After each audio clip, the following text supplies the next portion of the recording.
Good morning, KROQ listeners. I love each and every one of you. Where did that come from? Whoa, Sweet Devin Snake, did you see that? What's up, Klein and Alley Show? Hey, it's KROQ. Good morning. Klein, Alley, you guys are great. Listen to you every day. Viva Klein and Alley Show. Hoo-yah, Navy. Let's get the show started. The show started. The show started. We are live in Los Angeles. 3, 2, 1. And here we go. Klein Alley Show. 106.7 KROQ FM in HD Pasadena, Los Angeles, Orange County. This is the world famous KROQ. All right, good morning and welcome to your Prequend on KROQ. We are Klein Alley Show. Nice to meet you. Thanks for coming back for more. Perhaps first-day listener because your friends encourage you to tune in, win yourself some tickets to a KROQ private show. 21 Pilots today. We will be doing a couple of things, giving you the regular tickets, which are still pretty sweet. Then we'll give some of you the opportunity to meet and greet Tyler and Josh. You'll have an opportunity, an amazing opportunity, Allie, to actually meet and I believe touch both members of 21 Pilots. It's unbelievable. Is there anybody that if you met you would completely freak out the way these 21 Pilots fans have just about the idea of meeting Josh and Tyler? Would you feel that way around like Magic Johnson if you had met him? Yeah, I don't know if I'd want to touch him so much these days, but yes, that would be Why probably... not?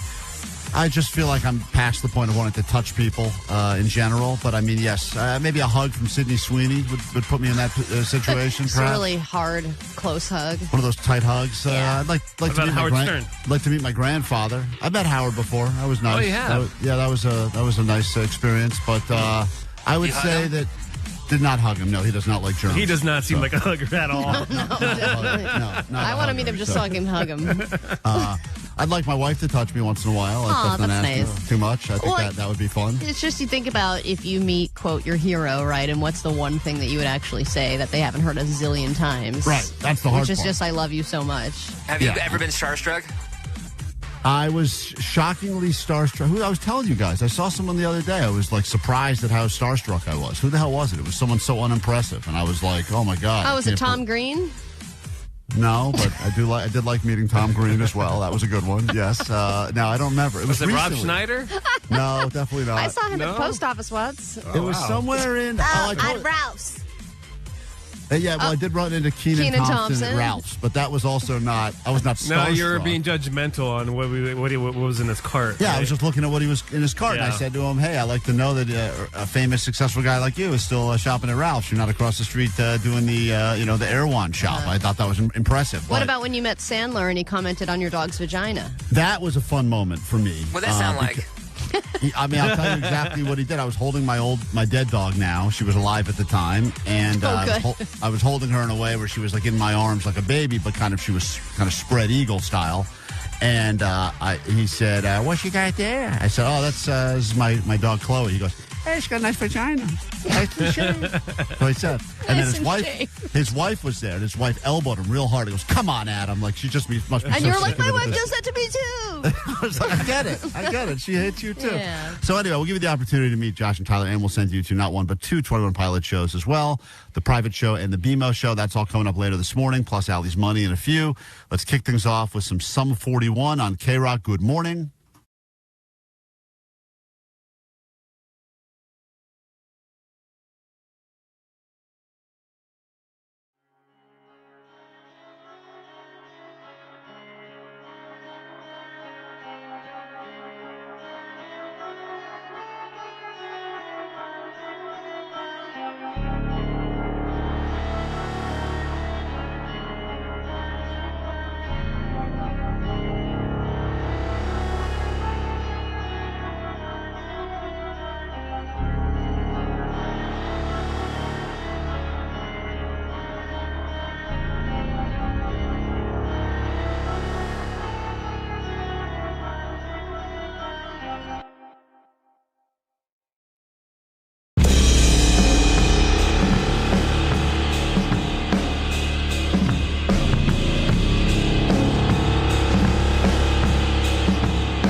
K-Rock, Klein Alley Show. A little bit later this morning in the show, we give you tickets, as we've mentioned, and we will find out what people in Times Square, New York City, think about people from California. As you know, if you live in the state of California or have for some time, there are stereotypes about us all. Some are true, some are not true, but I wanted to figure out, while I was on the East Coast, what people in Times Square, the crossroads of the world, really thought about people from California. Here's a tease, Allie. I don't think so, because, I met some people from California here in Times Square. I think they are very nice. What I know, they are, like you said, soft but no pussy, bro.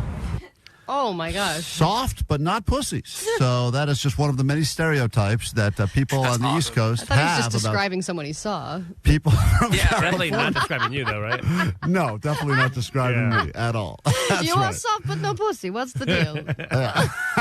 So quite a few different reactions. We'll figure out how the rest of the world thinks about people who live here in the state of California. That's coming up later this morning, and all those tickets to see 21 Pilots. Klein, have you given up on making new friends at this point in your life? Oh, yes. Okay. Yes.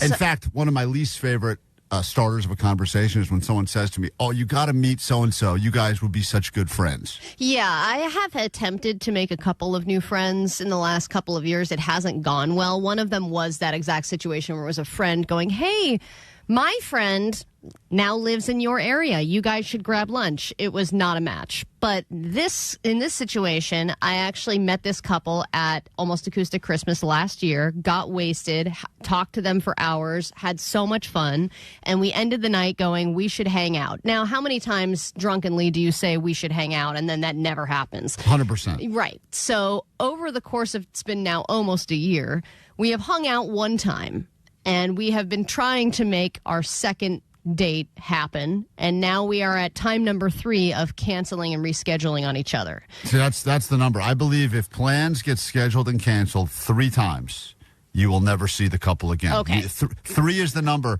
and I agree. Listen, a lot of stuff can get in the way, especially you throw kids in the mix. Someone's got lice or crabs or whatever kids get. I have no lice. Back to I know, lice. I You know, said totally. lice or crabs or lice. It's back to lice. It's something. There's a million reasons why you could cancel plans. Mostly it's lice related. And yes, Vanessa, thank you for informing us again. You don't have lice. Every time you yell that at us, I'm convinced you do have lice. But once 3 different plans get canceled for whatever the reason is, I feel like that's it. Well, Done. and the thing is, we are very different in lifestyle. Like, they are my age, but they don't have kids.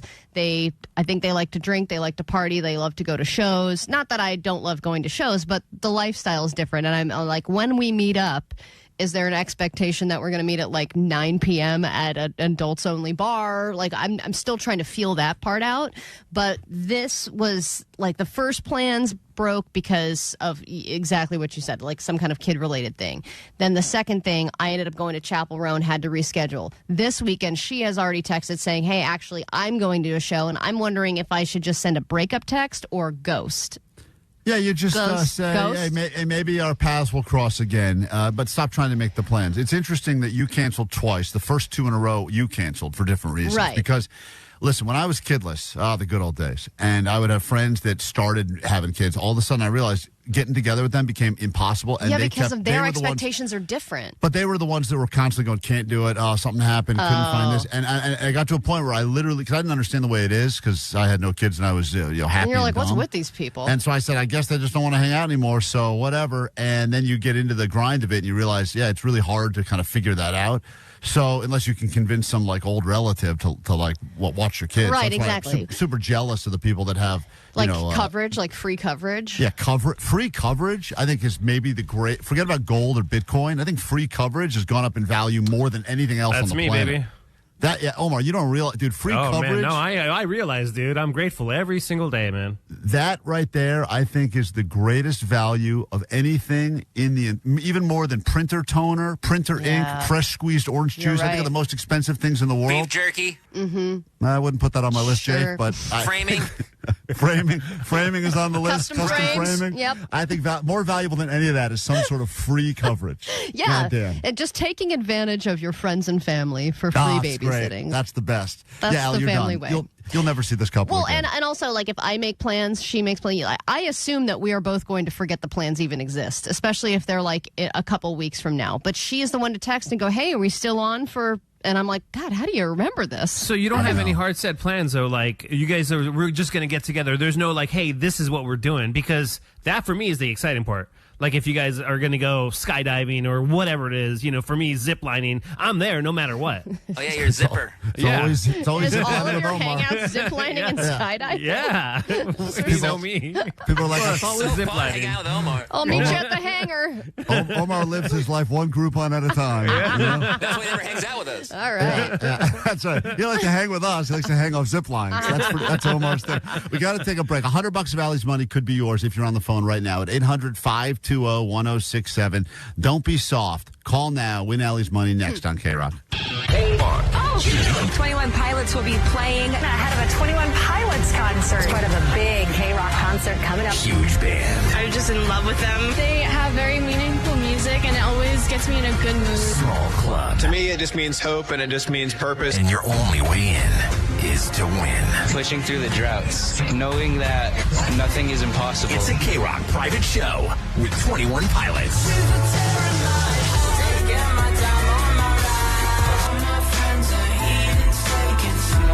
What's up? This is Josh from 21 Pilots. KROQ is hosting a private show with us at the Bellwether. Listen from 9 to 5 for your only way in. Plus, we'll hook you up with tickets to see them again at BMO Stadium October 25th. We have a list of people that we would turn back time.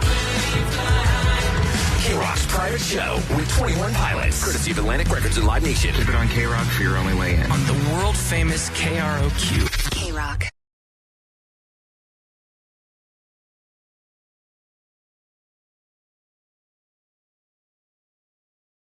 Let's get into your official ADD news right now on KROQ. Here we go. Grab your Adderall. It's time for ADD News. We're a couple weeks away now from Halloween. The horror movie watching has begun, and of course, the overspending on Halloween costumes has begun. Google has been keeping track of what people are buying so far, and this year, any guesses before I reveal the top costume? Oh, interesting. Pumpkin. Not pumpkin. Listen, not everybody's 3 years old, Vanessa. Seriously. Honestly, Okay. my kid, up until a week ago, wanted to be a pumpkin. All right, for reals though, mermaid.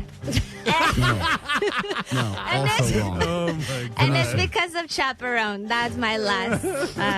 Definitely adult to say for reals, though, as well. I think, as it usually is, right, you think, what's the most popular thing on TV? Yes. I think it's K-pop Demon Hunter. You are correct. Ding, ding, ding. Yeah, and once again, I've seen not 1 second of it, but I do know that whatever the stupid algorithm is, like I'll finish watching some show on Netflix for adults, and it will say at the end, you should watch K-pop Demon Hunters. And you're I like, go, no, "Stop- I shouldn't. Stop telling me to watch this. I'm not going to watch it. You know Stop what happened it." at my house when I was hanging out my, Halloween decorations with the family? Usually I put on some Halloween music, but no, guess what was on at my house during Halloween decorating time? Gotta be golden. Yes, exactly. The top 5 costume searches and purchases are all characters from K-pop Demon Hunters. I just ask that we keep it PC when we're doing K-pop Demon Hunters Yes, characters. very important for that. It's a Yes, little for dicey sure. there. Then it goes into Labubus. You can't go full demon. You go full demon, No. all of a sudden, people start asking questions. Yeah, don't be demonist. Right. And so then it gets into Labubus. Then it goes to Chicken Jockey from Minecraft. Then it goes to Wicked. Obviously, that's going to be a thing again this year. But then it was weird to see Hamilton is still a thing. That's in the Hamilton? top 20 still. That must have been a on-sale costume. Seriously. Like a remainder 20% off from previous years. I mean, it is a fun costume, right? You're dressing like old-timey, but characters from Shrek are also popular this year, which is crazy to me to think that Shrek continues to stay relevant despite being released almost 25 years ago. That's People more are meme. still, Donkey from Shrek. It's meme-based, I think, more than like the reality of the movie. I don't think that's it as much as like, oh, yeah, people are like, oh, I saw this meme, so I'm going to do that.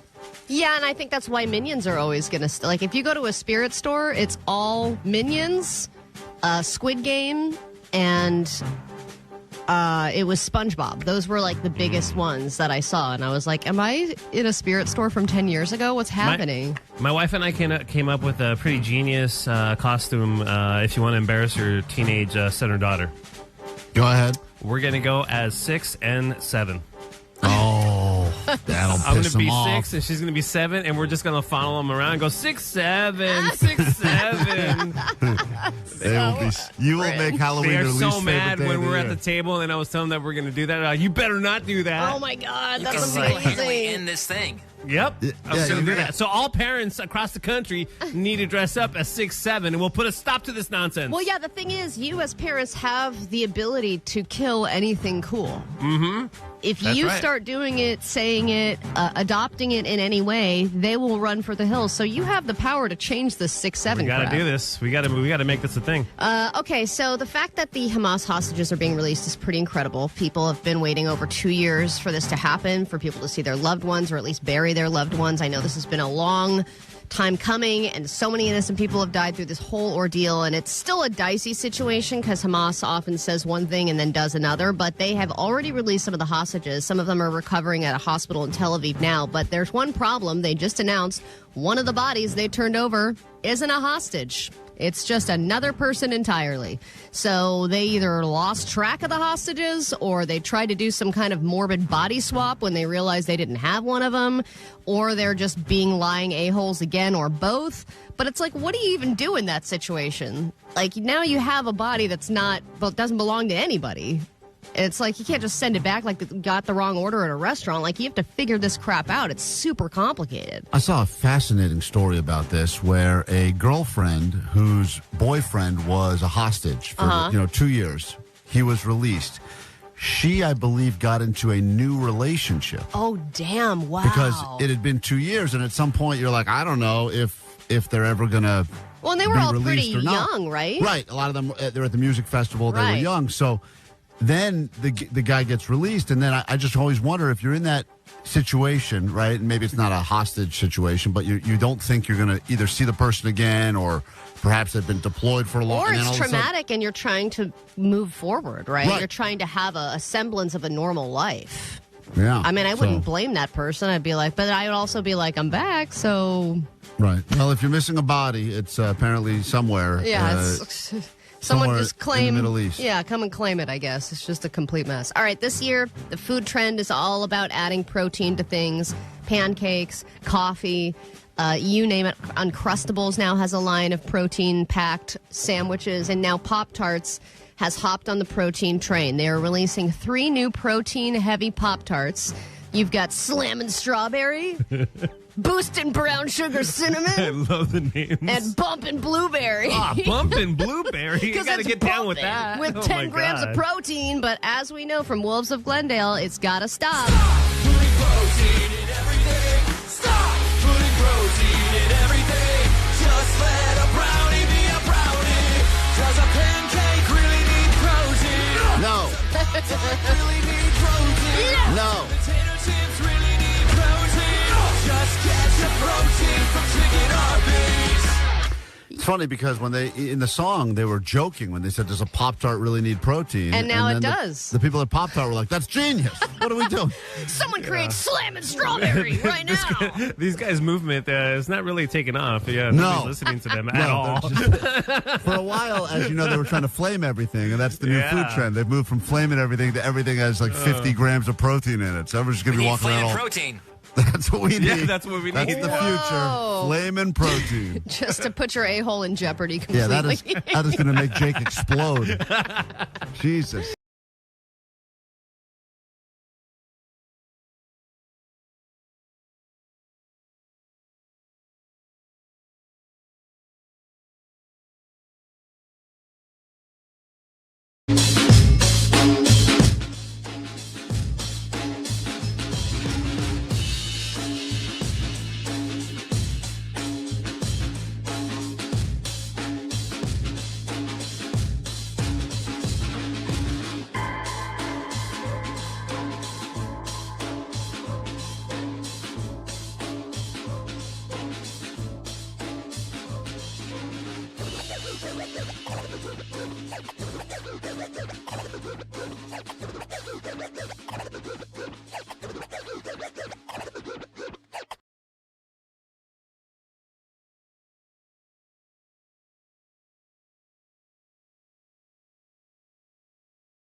Klein Alley's show.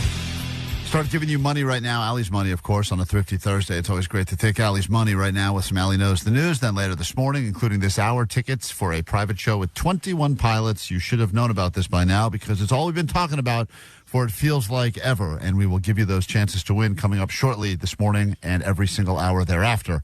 But first, Allie will battle you for her own money. It's a little Allie Knows the News action. Hey, Klein and the number 2 crew. Let's find out if Allie knows the news.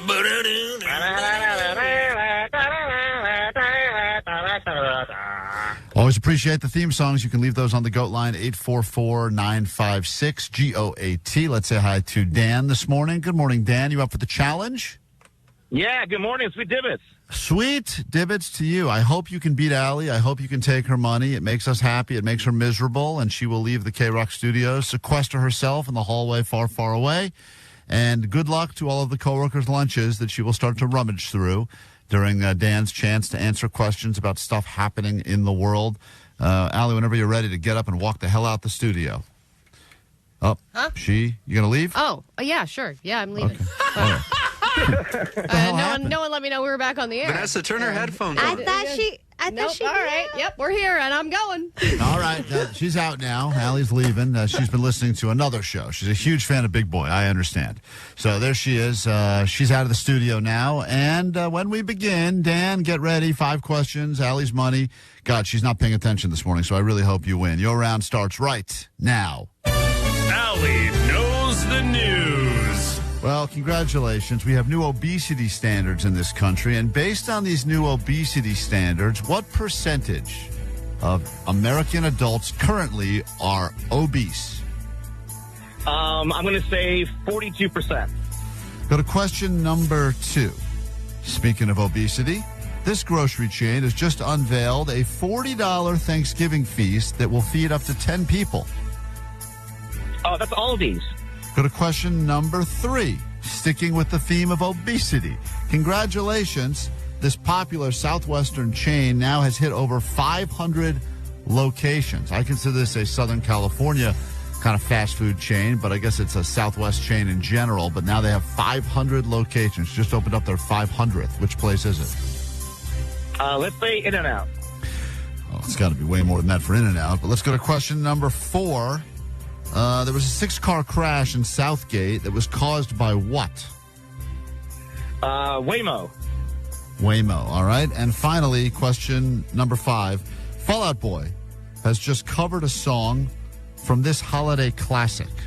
This is the time of year already, even though it's still October, where you start getting these holiday covers, and Fall Out Boy has gone with which holiday classic for a cover? Something Christmassy. Let's go with Do They Know It's Christmas? Okay, let's bring Allie in. We'll score it together. See how you did. Allie would like to keep her money. We'd love it to go to Dan, who's listening to the show this morning.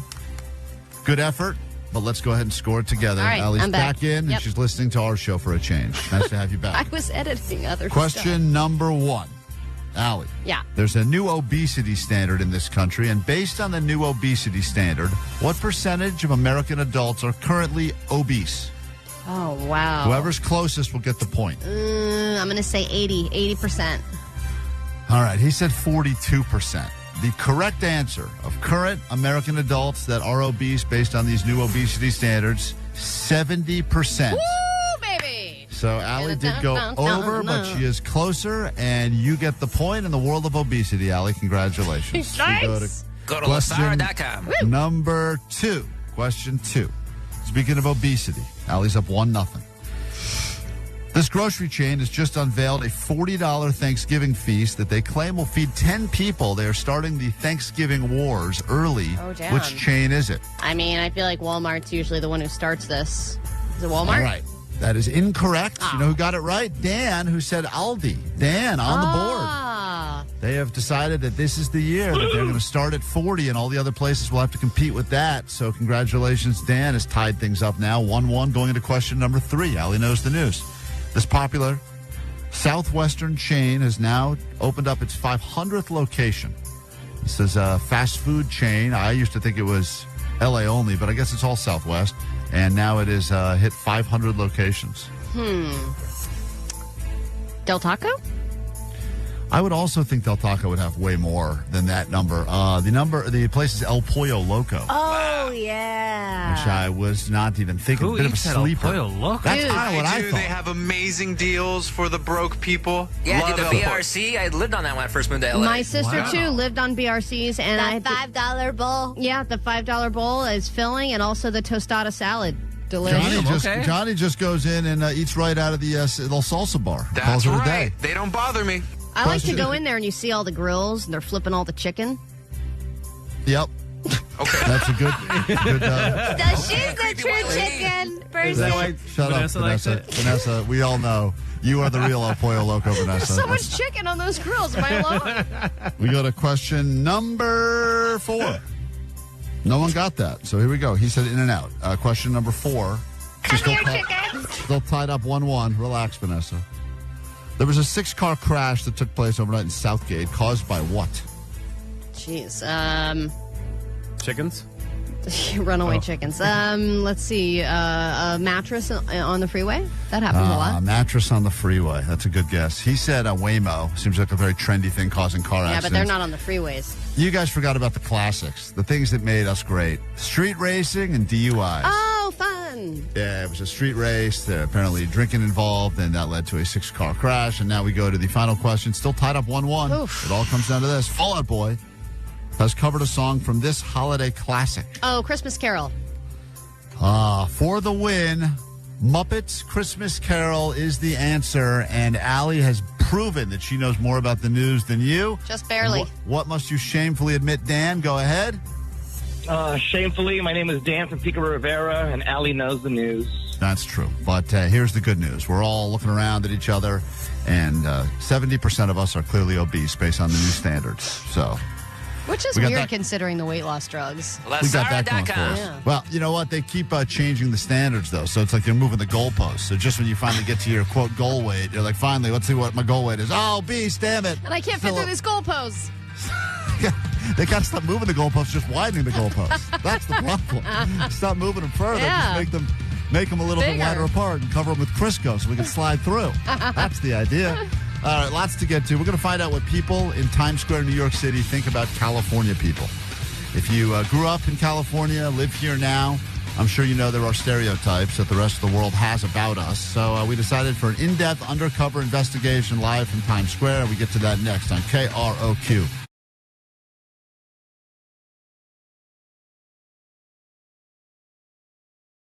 Because Hey, I'm on spookation, gonna book a trip to a haunted destination. Let's all say we're on spookation, spooky and vacay. It's the perfect combination. A 3-day spooky spookation, maybe to the house from paranormal investigation. boo, they're saying boo. No, guys. They're saying boo as in boo. No.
proud to be in Southern California, where we do the show from every single day, although this week's been a travel week, and I've been on the East Coast for family stuff and some other things. And it's interesting when you leave California, you start to hear people, the way they refer to, even if you say, where do you live? I'm from L.A. Oh, L.A. They have all these, they kind of have this weird reaction to it. And then you go, that's right, with your matcha in your hand.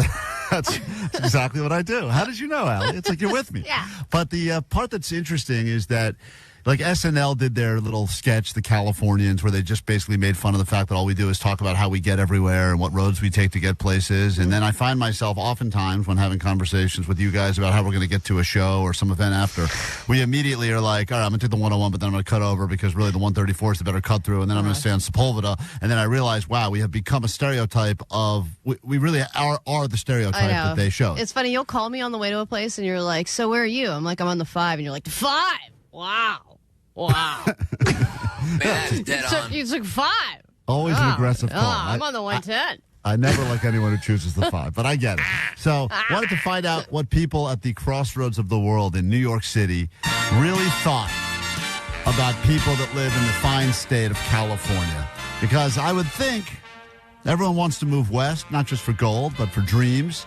And maybe that's the case, and maybe that's not the case. So we go to Klein now in New York City, and I start out terribly, and I realize how hard it is to talk to people in the streets, even to put a sentence together. This is how it began. There I are in the crossroads of the world. For some reason, I couldn't even speak proper English, and I said, here I are. And here I are. In the crossroads of the world. And that was my third take. No way. Yeah, I don't know. The first two I didn't think didn't make sense. So here it is. That's great. Live from Times Square. There I are in the crossroads of the world, Times Square, New York City, to find out what really people think about those who live in the state of California. They are very nice people. Nice people. Yeah, I think so. There are a lot of stereotypes, especially on the East Coast, that people from California are soft. I don't think so, because, I met some people from California here in Times Square. I think they are very nice. What I know, they are, like you said, soft but no pussy, bro. Soft but no pussy. We'll take that. That's a win. So that's one positive review about people that live in California from that man who claims he's met people from California, and they are soft but no pussy. Yeah, but I think there are especially in New York, you're going to find people who think we're too nice. Because I feel like when I lived in New York, everyone was just transactional. It was like, I'm going to go into the store, I'm just going to get my stuff, and I'm going to go. And then when I moved back out to California, it was like, oh, people want conversation. Even if it's just trivial, shallow conversation, everyone likes to chat. However, the nice thing about being in Times Square is everyone you talk to is not necessarily from New York. I would argue most people probably not. They're from all over the place, which is why they do call Times Square the crossroads of the world. So it's a good place to get an honest assessment as to how the world really feels about California. I'm asking tourists what you guys think about people from California. People from California? Yeah. Love them. Absolutely love them. A lot of people on the East Coast don't like Californians. No, we've been there a couple of times and they're absolutely beautiful. Californians are good people? Yeah, they are, Anything particular about them you like? Their attitude and their friendliness to tourists. And you guys are native New Yorkers? No, we're Australian. Oh, okay. All right, fair enough. So those guys are not from New York. I was wrong about that. Really? I was thrown by the accent. You really thought they were New Yorkers? Or? But they believe that... yeah, what borough is that action? Brooklyn, I believe. But they seem to thoroughly enjoy... Actually, it could have been a little Staten Island roll in there as well. But they said that Californians have a reputation for being nice. So that's two kind of people that agree that Californians are nice. Yeah, but I mean, I don't think it's fair to ask a tourist. I guess that means we're the most tourist friendly, and I think that in New York, people just hate tourists. Here's when I get some real proper New York appreciation. Excuse me, I'm asking people what you think of people from California. What do you think? There we go. That's what I thought. That could not be repeated on the radio, but it was rather aggressive, and I don't think he likes me or people from California. But I was impressed with how many F words he was able to squeeze into that one beep right there. So good job, sir. I'm trying to get people's opinion about what you think about people from California. They're not bad people. I haven't met a lot, but they're not horrible people. What's the stereotypes you hear about people who live in California? The most I hear is like avocado and stuff. That's the most I hear about. What? We eat avocados, we grow them? Just like, addicted to avocado. Addicted to avocado. Have you ever had an avocado? Yeah, I love avocados. Right, so you get it. We are addicted, but they're delicious. Yeah, it is. All right. So that's an interesting stereotype that That's a We are great all stereotype. walking around just addicted to avocados. That's our identity, is avocados. And I thought that's like a universal thing. I mean, technically, I think a lot of our avocados are from Mexico. That's why we have that jingle. Yeah, but that's why we have such great avocados, because they don't have to travel far. And the markup, you think the markup is bad here? It's even worse in like every other state. I feel like I barely came across an avocado when I lived in New York. You just had to learn to live without it. It's a terrible life. An old episode of 90210, and one of the insults that I forget who it was. I think it was when that chick, Kelly Kapowski, joined that show, and she called up people, California, she called us a bunch of avocado heads. And that was supposed to be like a big insult against those from California. Them fighting words. A bunch of avocado heads. No, what do you know about people from California? What do you think about people from California? I have no idea what it's. And that was the best quote I got of the day. That man right there. What did he say? He said this, Allie. I'll play it again right now in its entirety. I have no idea what it's. That's right. Well said, sir. That was a real "here I are" type statement. What's a dumber thing that you heard during this segment? Let's break it down. What you tell me? What's dumber? Is this dumber and harder to understand? Here it is. Hold on. I got it all queued up now. New studio. I'm trying to figure it out. You got it. Is this dumber? I have no idea what it's. Or is this dumber? Here I are in the crossroads of the world. You decide which is dumber. One of them has avocado in their brain and one of them doesn't. Well said. We take a quick break. We're back in a moment with your ADD news and those 21 Pilots tickets you've been waiting around for. That's all happening next on KROQ. Klein Alley Show. Klein Alley Show. KROQ. KROQ.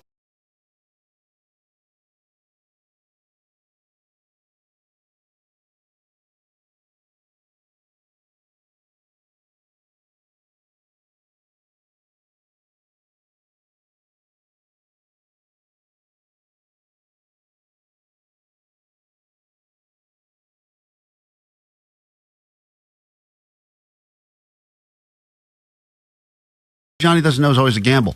Sometimes the questions seem hard and he has the answer right away. Other times the questions seem almost too easy. Yeah. I almost don't even ask him. They're so easy. And he gets tripped up. You never know with Johnny. Gets confused. So this show's happening, Toyota Arena in Ontario on October 18th. We will get you a pair right now. Anyone who predicts correctly what this Johnny doesn't know will be have their name written down. One of you will be selected and you're going to the show. Johnny doesn't know. And I was like, okay. Oh, Johnny doesn't know. I didn't know Vegas was like in Nevada for like a while. Johnny doesn't know. Johnny doesn't know. Gelato sounds like Jello. Johnny doesn't know.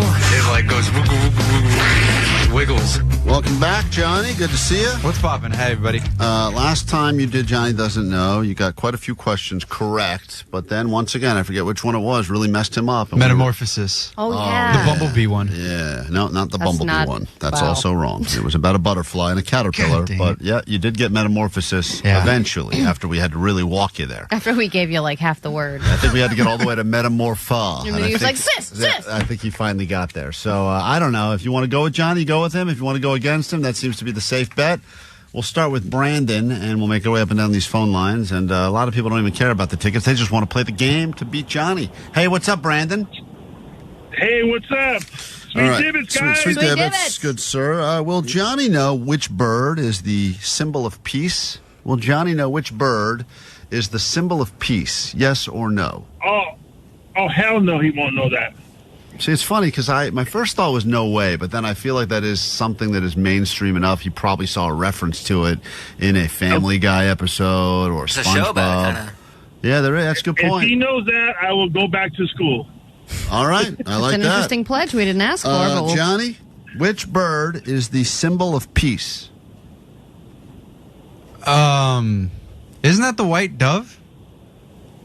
I'm between jaybirds and white doves, but I'm thinking it's white doves, though. Okay, explain jaybirds for a minute. Jaybirds is like 60s peace, like, oh, we're just a couple of jaybirds back in the day, whatever. I don't know what that means. I don't know what a jaybird is, but it sounds like peace, 60s. But I'm also thinking... What does a jaybird look like? Like a bird, but like gray. Okay, so you're Because trying... it rhymes with J. Jay, gray. Are you trying to I say don't know. gray bird? Gray bird, So jaybird. you're thinking, if you narrowed it down, of all the birds out there, we're trying to find the bird that is the symbol for peace, and you believe it's either the gray bird or the white dove. I think white dove, because they release those at funerals and they're like, peace. And they go flying. I think it's more at weddings, but okay. Brandon, I'm sorry, you went against Johnny, and you should have gone with Johnny. That is the bird of peace. It is the dove. So sorry, Brandon. And now you have to go back to school. Yeah, he's got to go back to school, dude. Yeah, go back to school, Brandon. I want you to start at the beginning, Billy Madison style. So I'd like you to roll up to a kindergarten bright and early on Monday morning. All right, let's say hi to Miguel in Granada Hills. Good morning. Welcome to KROQ. It's Johnny Doesn't Know time. You ready to go? Let's do it. All right. All right, Johnny. What is the name for molten rock once it erupts? Will Johnny know this, yes or no? I believe he will know this, yes. All right. Okay. All right. Johnny, he says you will know. What is the name for molten rock once it erupts? Or what does it do? What? Like, what does it do? Oh, no.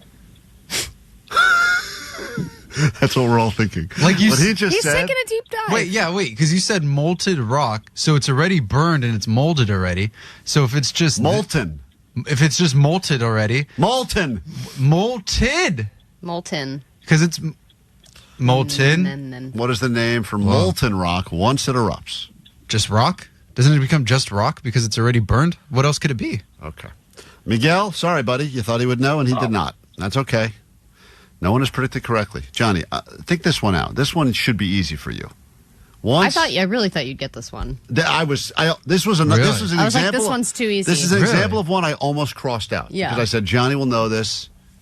Johnny, once. I mean, he said erupts. So like before the dinosaurs, then. Do you know what he's talking about erupting? A volcano. There we go. On the right track. Yeah. Okay, volcano. Eruption, lava rock. Lava. Oh, lava? You got it. Wow. Wow. Why was I thinking magma? I don't know. I don't know. Wow. Does that count? I think magma might count. Yeah, magma is part of it. Yeah. Right? Why were you thinking something you didn't say when we were looking for the answer? I don't know, John. Wow. I don't know why you're thinking a lot of things. Let's That's say hi true. to Alicia. Santa Fe Springs. Johnny doesn't know. Up for grabs. By the way, no one has predicted correctly so far, which means these tickets could go to one person who gets it right. Hey, Alicia, good morning. Good morning, Sweet Dibbits. Sweet Dibbits. Do you think Johnny will know what the hardest part of the human body is? Yes or no? No. Okay, Johnny. Okay. What is the hardest part of the human body? Well, I know this because my math teacher used to tell me this all the time in school. She was just like, dude, your head is the hardest thing. You're so hard-headed. It's always your head. And she'd always have us like knock on our heads when we say something dumb. It's the head. Man, your head must be recovering from that still. That's a lot of knocking. That's a lot of knocking. That's why. Knock on your head every time you say something dumb? Explains everything. Yeah, now explains it now. Am I right? You got CTE. No. Cage the elephant. How'd you get that? Are you a football player? No. I just knocked on my head a lot when I said dumb things. All right, Johnny, that is not right. That is wrong. Damn, Wrong really? Again. Yeah. Wait, can I take one more guess? I have one Let more. him have one more guess. One more guess. I'm going to say the pelvis. That's got to be like really hard. Because nobody really breaks their pelvis anymore. I forgot. Did Alicia say he would know or not know? She said no. Oh, well, Alicia, good job. You're on the board. He did not know. What about what's in your mouth? My mouth? My teeth? Teeth and my teeth are hard. Teeth and teeth enamel are actually the hardest part of the human body. Okay, you said hardest part of the human body. I'm thinking bone. Well, how many times does anybody ever get hit in the mouth and they're like, oh, my enamel hurts? Nobody says that. Half the people on the show don't have all their teeth. That's right. Who? We're a toothless show. Vanessa and Klein both have their two front teeth knocked out. Damn. They're there. Mine are just colored. They're just dead. Hers are dead. Mine have been ripped out because I couldn't field a grounder properly in 5th grade. Wait, you don't Took have my teeth stubs? out. You have no stubs whatsoever? It's just nothing there. No, he's got nothing there. I got nothing left. It's all gone. Benjamin, we give you a shot at this. Johnny doesn't know. It's been an eventful run so far. Only Alicia's gotten hers right. Johnny? This is a tough one. It's not that tough. What type of cloud is fluffy and white? Will Johnny know this, yes or no? No. A cumulus cloud. Whoa. Yeah? What? Yeah. Wow. Without even thinking about Dude, it. thank you, Dallas Raines. That's really good, Johnny. Oh, my God. Can you name any other type of cloud? Nope, that's not the question. Next question. But could you name another type of cloud? A white cloud. That's what he same said. one I just said. Smoke cloud. Hey, I'm impressed he got I Cumulus am Cloud. I didn't shocked. remember that from school. You got that from Dallas Rains? Yeah, he's like, oh, over here we got a huge total amount of cumulus clouds in this area over here. Wow, humana. Abraham, we give you the final question now, and then hold on, let me think here, Ali. I think is it still It's only Alicia, Only yeah. Alicia has gotten it right so far. That's incredible.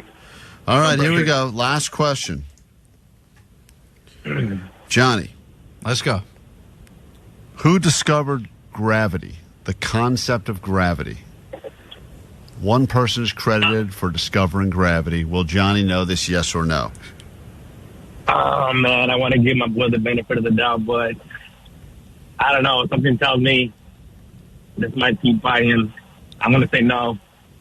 You do get hints when you see Johnny in real time. If you look at him on the live stream, you can see he's making some kind of a reaction. But is it a reaction that he knows it or Right. that he thinks this is crazy? Right, because sometimes his confidence level looks like he's definitely got it, and then he says the most the really kind of knock on your head. All right, so you say he will know, Abraham, or he will not? He will not. Okay, Johnny? No, man, come on. Sir Isaac Newton. Johnny? Sir Isaac Newton, dude. Come You on. got to go back to school, too. Only one person today predicted correctly, and that is Alicia. Alicia, congratulations. You got yourself some tickets. I will allow you exactly 3 seconds of pure celebration starting right now. Go ahead. Thank you, Johnny. You're welcome.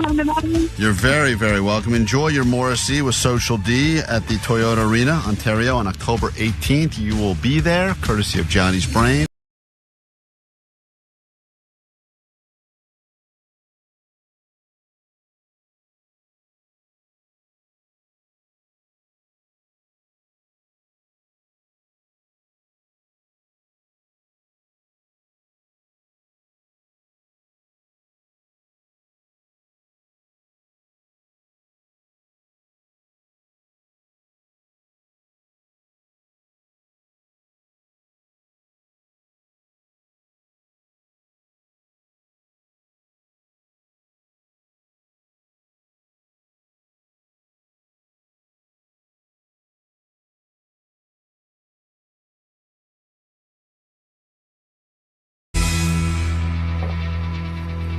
KROQ, Klein Alley Show. Let's get into the news. Our buddy on the Tira is hanging out right now in the YouTube chat as we are streaming along there as well. Welcome to you, to all the net bangers checking us out as we are streaming on YouTube. You can find us there right now if you want some visual stimulation to go with this show. And if you've been waiting for your 21 Pilots tickets, we promised every hour, which means if we don't get to them during the ADD news, they're the very first thing we will do after we find out what's going on in the world. Right now with Ali on KROQ. Here we go.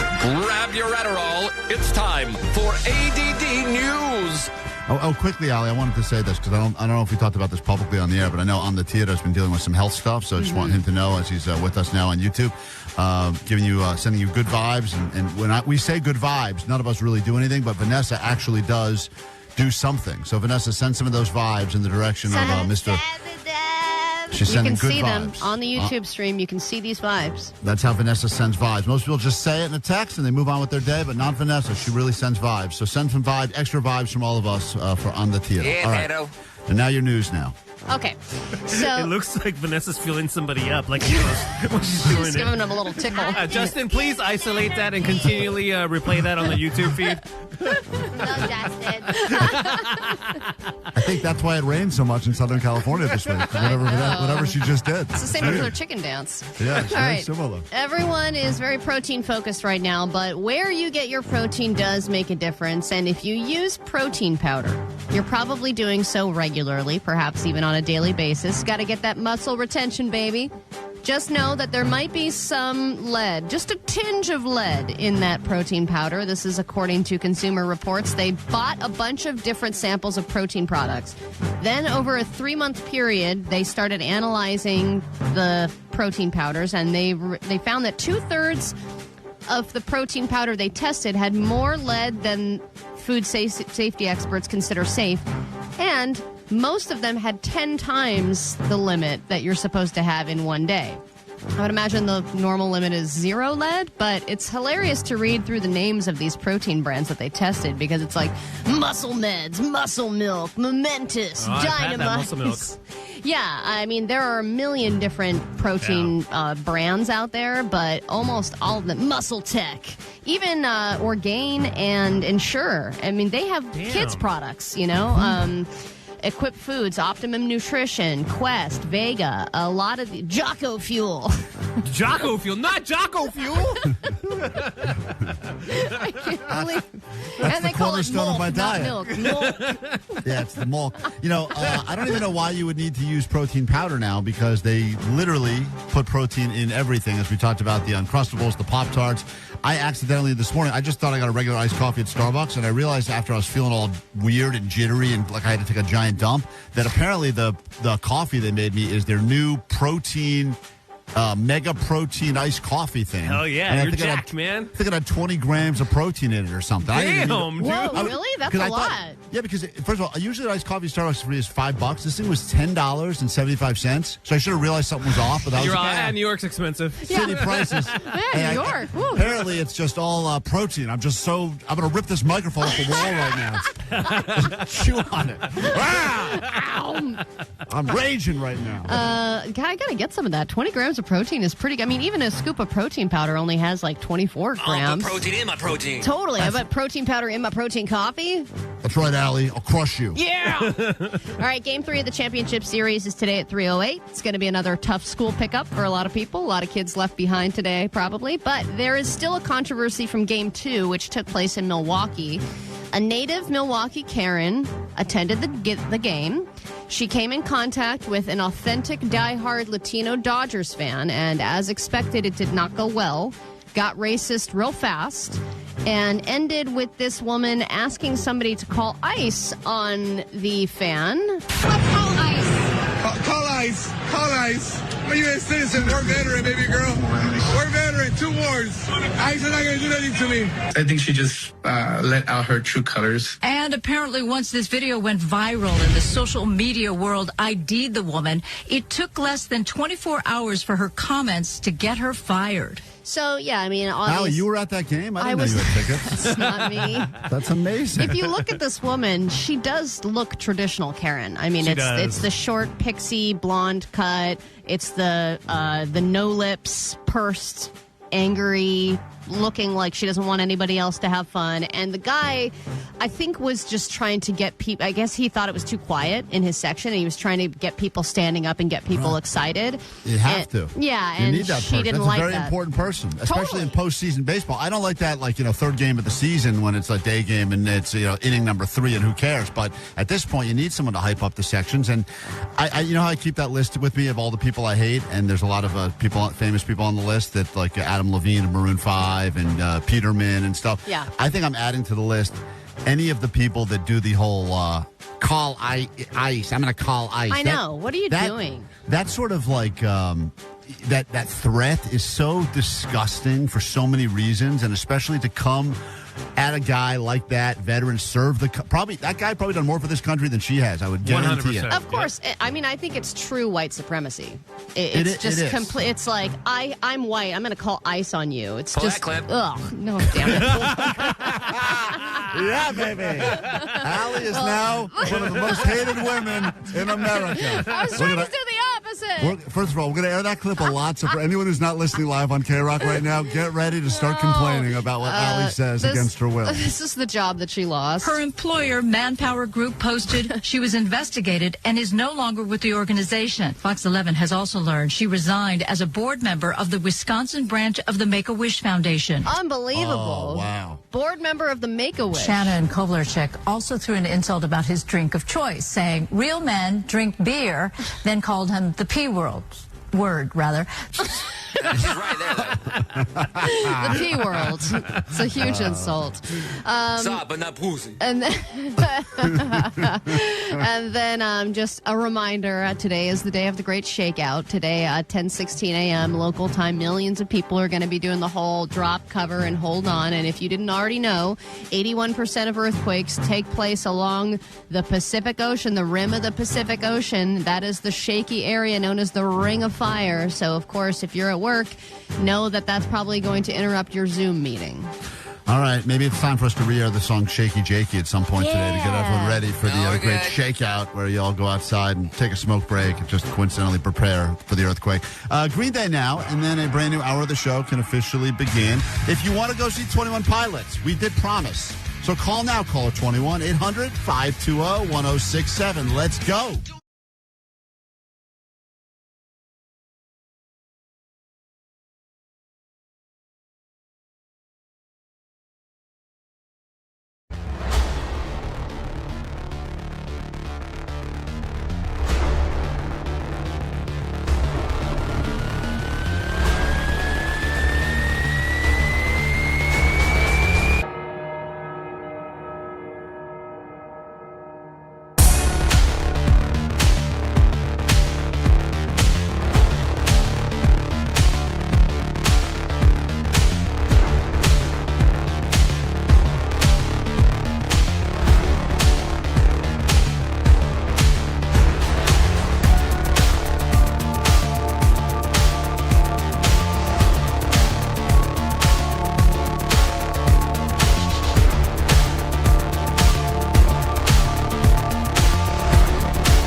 Show. 106.7 KROQ FM in HD Pasadena, Los Angeles, Orange County. This is the world famous KROQ. Oh, hell yeah, good morning and welcome to your prequend. What a way to spend it. Right here on KROQ, Klein Alley Show. New friends, perhaps back for more. Some of you claim you've been around since the very beginning. We appreciate you. And for anyone that was told to listen to this show because a friend either recommended it or said you'll have a chance to win tickets to a private 21 Pilots show, we will prove that to you right now as we give away some tickets to caller number 21. We'll do that again this hour. So if you're not the person I pick up now, fear not, because we have more chances for you to win your way into the show. Also chances to meet the guys, also chances to go to multiple shows. Pretty much we will not quit until every single person gets to see 21 Pilots, courtesy of KROQ. Let's say hi to caller 21 right now, which puts us on Cynthia from Los Angeles. Good morning, Cynthia. Good morning, guys. Good morning. Yes. We love you guys. Listen to you every morning, dropping off our kids. Yay. What's more exciting, listening, winning, or dropping off your kids? Of course, listening to you guys. Okay. Can't wait to get rid of those kids. Are they still there? Have you been doing? Yeah. Are they hearing you say that you can't wait to get rid of them? Oh, they're already out of the car. Got it. Okay. Love Yeah, you, it's kids. the Have a first great thing we day. do every morning. I get it. Well, listen, here's the good news. Thank you for listening. Thanks for sharing us with the family. And we have tickets for you to go to 21 Pilots' private KROQ show. So we will see you at that show. Go ahead and find some sort of babysitter or just put on a great long movie for them to watch on Netflix. Right? Definitely. Thank you, guys. Yeah, you're welcome. Take care. Thanks for joining us on KROQ. That is Cynthia. She's a very happy winner from L.A., and she is the latest great recipient. A great mom, great listener, great winner. And you'll have a chance this hour. And if you win those tickets from us this hour, you will not only get to, of course, go to the show, but you will get to meet Josh or they get to meet both of them or just one of them? That would be kind of a dick move if they just had to pick one. All right, so Josh and Tyler, you get to meet them both, so that's exciting, and that's coming up as well. Of course, the GOAT line is there for you, and we're not. That number is at 844-956-GOAT. Hey, guys, I was just telling my kid it's been almost an hour since I've heard a Linkin Park song. I like Linkin Park as much as the next guy, but you guys have a lot of new fans this week, or listeners. I don't know if they're true fans, but maybe playing a 21 Pilots song might encourage a few to stick around after the promo's done. Just saying. You know, even Chester was a huge 21 Pilot fan, so if anything, do it for Chester. All right, well, in that case, let's go ahead and listen to that guy's advice and play this one for you. It's it's Linkin Park. That's what more are the Linkin odds? Park. Well, there you have it. Chester would also like this, I feel like. Yes, sure, Chester was a 21 Pilots fan, but you know what? Chester was also a Linkin Park fan. So we got that going for him. And Linkin Park to kick off this hour on KROQ. Lots to get into, lots to give you. Stick around. We are Klein Alley Show on your KROQ.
Requires a tip, or at least you are given the opportunity to tip way more than ever before. And, you know, we are a big fan of taking care of people that are in the service industry, especially those people that depend on tips for a living. But it does feel like it has gotten clearly out of control, which is why we were shocked to find out that the new 2025 tip guide has officially been released. So we know what we're supposed to tip on certain services and what things we don't have to tip for at all, because they offer you an opportunity to always tip. But there are sometimes you just don't have to at all, and I did not realize that was even an option. Well, just because you see in the screen doesn't mean you should feel guilted into the tip. You have to resist that, Klein. But the smiley face.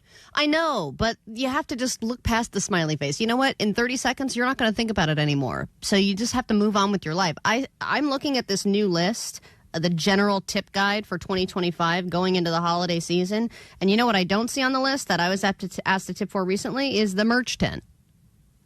Yeah, because I think most people just use the same pay software. Right. And when they set up the software, they have a choice to say include the tip thing or not. Now, there's a place I go to that has the same software, but they do the greatest move ever. As soon as they spin the screen around, they with their own finger hit skip. Mm-hmm. They hit skip. They don't even give you the opportunity to have to be in that weird moment. Now, if they didn't do that, probably over the course of the weeks, the months, the years, they would probably bring in a few extra $1,000 just for all the people that feel guilted into doing the 20%. Right, exactly. Well, and I also noticed that at airports, if you're doing like a grab and go situation, there's not even an option to tip, or they just say sign please. They know that you're not going to tip unless you're at a sit-down place. I've been to a grab and go that's given me the opportunity to tip. Well, just because you have the opportunity doesn't mean you should take it. Yeah, and I was thinking to myself, like, I found the item, I grabbed it, I scanned it, I'm holding it now. Exactly. Should I tip? If I tip, do I get, like, does that come off of my total? Like, do I get that back, or who does it go to? Right, exactly. I mean, So if you're tipped grabbing big. I didn't something get it. and going to, especially at a cafe, if they're not making you something, I don't see any reason to tip. But if in the food industry, we can start with that. If you're doing a sit-down restaurant, obviously it's still 15 to 20% pre-tax. But Unless you're Latino, and then Allie will say this. I'm white, I'm going to call ICE on you. Okay. Oh, my God, Can Allie. we not? Jesus. Just use a tip. Just use a tip. It's Just our tip month, 'em. Allie. Come on. Okay. You know what? I was trying to make a point. All right, just forget it. I'm not going to If Johnny ever speaks again on this show, you must play that immediately. Absolutely. Right, But Johnny? Omar, Oh, yeah. Thanks, guys. I'm white. I'm going to call ICE on you. Right. Allie. Stop. Stop it, Allie. Anytime Vanessa talks, too. No, Vanessa. Vanessa, does that make you upset? Vanessa's when, not a part of this. She doesn't like these jokes. when Allie says that, does that make you upset? Real, guys. Yeah, I'm white. I'm going to call ICE on you. She's got her hands up in the air. Put your hands down. Cancel Allie. I'm not going to call anybody. Cancel Allie. I was not pretending to listening. be a Karen. God, why do I do impressions? Okay. The best. If you didn't hear the ADD news last hour, this is going to come across as a real shock to you. And I should say, to defend Allie, it is technically taken completely out of context, but it's still equally hilarious, and we will use it a lot. And that is Omar's new #1 It favorite is. drop. Absolutely. It's delivered so good, too, by the way. Thank you so much. I'm white. I'm going to call ICE on you. I could have done a better delivery. Was that an Okay. Omar? You want to try it again, Allie Queen? No, or no, thanks. No. Oh, okay. All right, food pickup and picking up things curbside. Now, the curbside pickup, I think, is up, obviously, in the last couple of years since COVID. But they said you should tip a few dollars up to 15%. And I think when people are picking up food, I notice a lot of people are still doing 20%.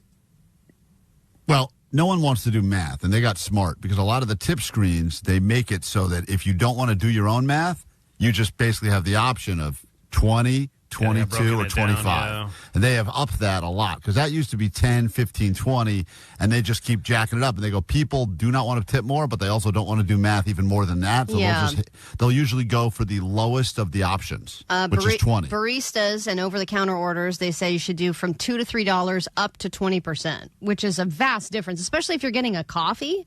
I'm not going to spend $4 on a coffee and then tip $2 to $3. I mean, that sounds insane to me. But if you were getting multiple coffees for multiple people and it was one person or a team that was doing it, because they all pretty much If it was a pool it big together. order, yeah, but it's never a big order. I always hate that in Vegas. Like, I'll have a bunch of crappy dealers in a row that, like, take all my money, and then I'll have one guy that's actually dealing me decent cards. So I Right. throw a tip his way, and he's like, well, we split these all. I'm like, don't split them with that last bunch of losers. Those guys screwed me. And he's like, that's what we do. I don't have any control He's over like, that. oh, another angry gambler. Here we go. All right, valet. They say to tip $2 to $5 for that, or 15 to 20% of the valet service cost. Now, that's another huge difference. The fact that it's okay to tip $2, that's good news to me. I thought $5 was the minimum on valet. Well, it's okay to tip $2 if you give them a $2 bill, because $2 bills are cool and people hold on to them and they feel like more than they are. And then they also, some people see them for the very first time and they like look at it and think it's, especially if you see the dinner party on the back of the $2 bill, whatever's going on there, it looks like it's got a lot more value. It's got a lot more value than the actual $2. Yeah, but that you can't spend. Like my father-in-law does that with the $2 bills, and those are just fun money. Like that's not something you spend. You just hold it and go, cool. Allie, I've given away $5 tips before, and I've given away $2 bill tips. People are always more appreciative of the $2 bill tip. Always. It's a great El Cheapo move right there. Cool. I got to get me some $2. But you just get them at the bank? They don't have many. It's hard to get them. A lot of times they're out of them, and they say things to me like, are you sure you want them? You're an adult. And All right. like, Well, that's what I want for Christmas, guys. All right. All right. Then we go to hotel housekeeper. How much do you think people should be tipping for that now? This is a per night basis, left daily. $5 a day. Dude.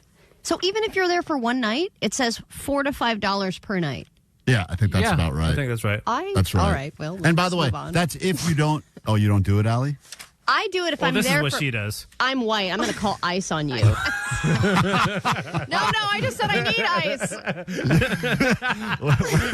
Where's the ice machine? That's what she was saying. Yes, I'm going to call for ice. When we get back, we can't do any more of this or else Allie will officially get canceled. So when we get back, the question we have for you is the following. You almost died, near-death experience, and then you made a drastic life change. What was it?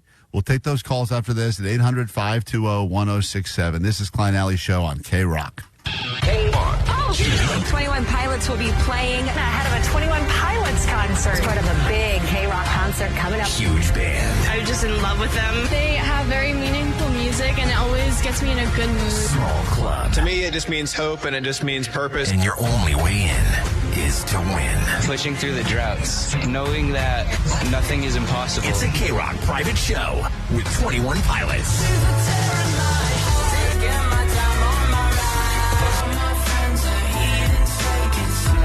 What's up? This is Josh from 21 Pilots. KROQ is hosting a private show with us at the Bellwether. Listen from 9 to 5 for your only way in. Plus, we'll hook you up with tickets to see them again at BMO Stadium October 25th. We have a list of people that we would wish we could turn back time. KROQ's private show with 21 Pilots. Courtesy of Atlantic Records and Live Nation. Keep it on KROQ for your only way in. On the world famous KROQ. KROQ.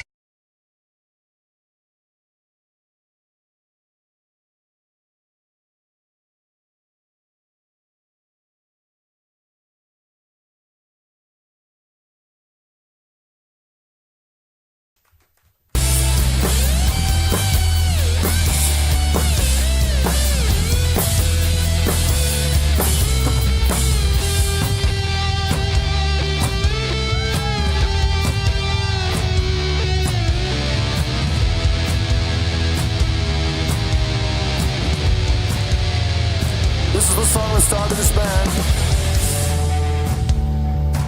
This very song. I have so much to be grateful for with this song. Unbelievable journey. So many years, so many songs.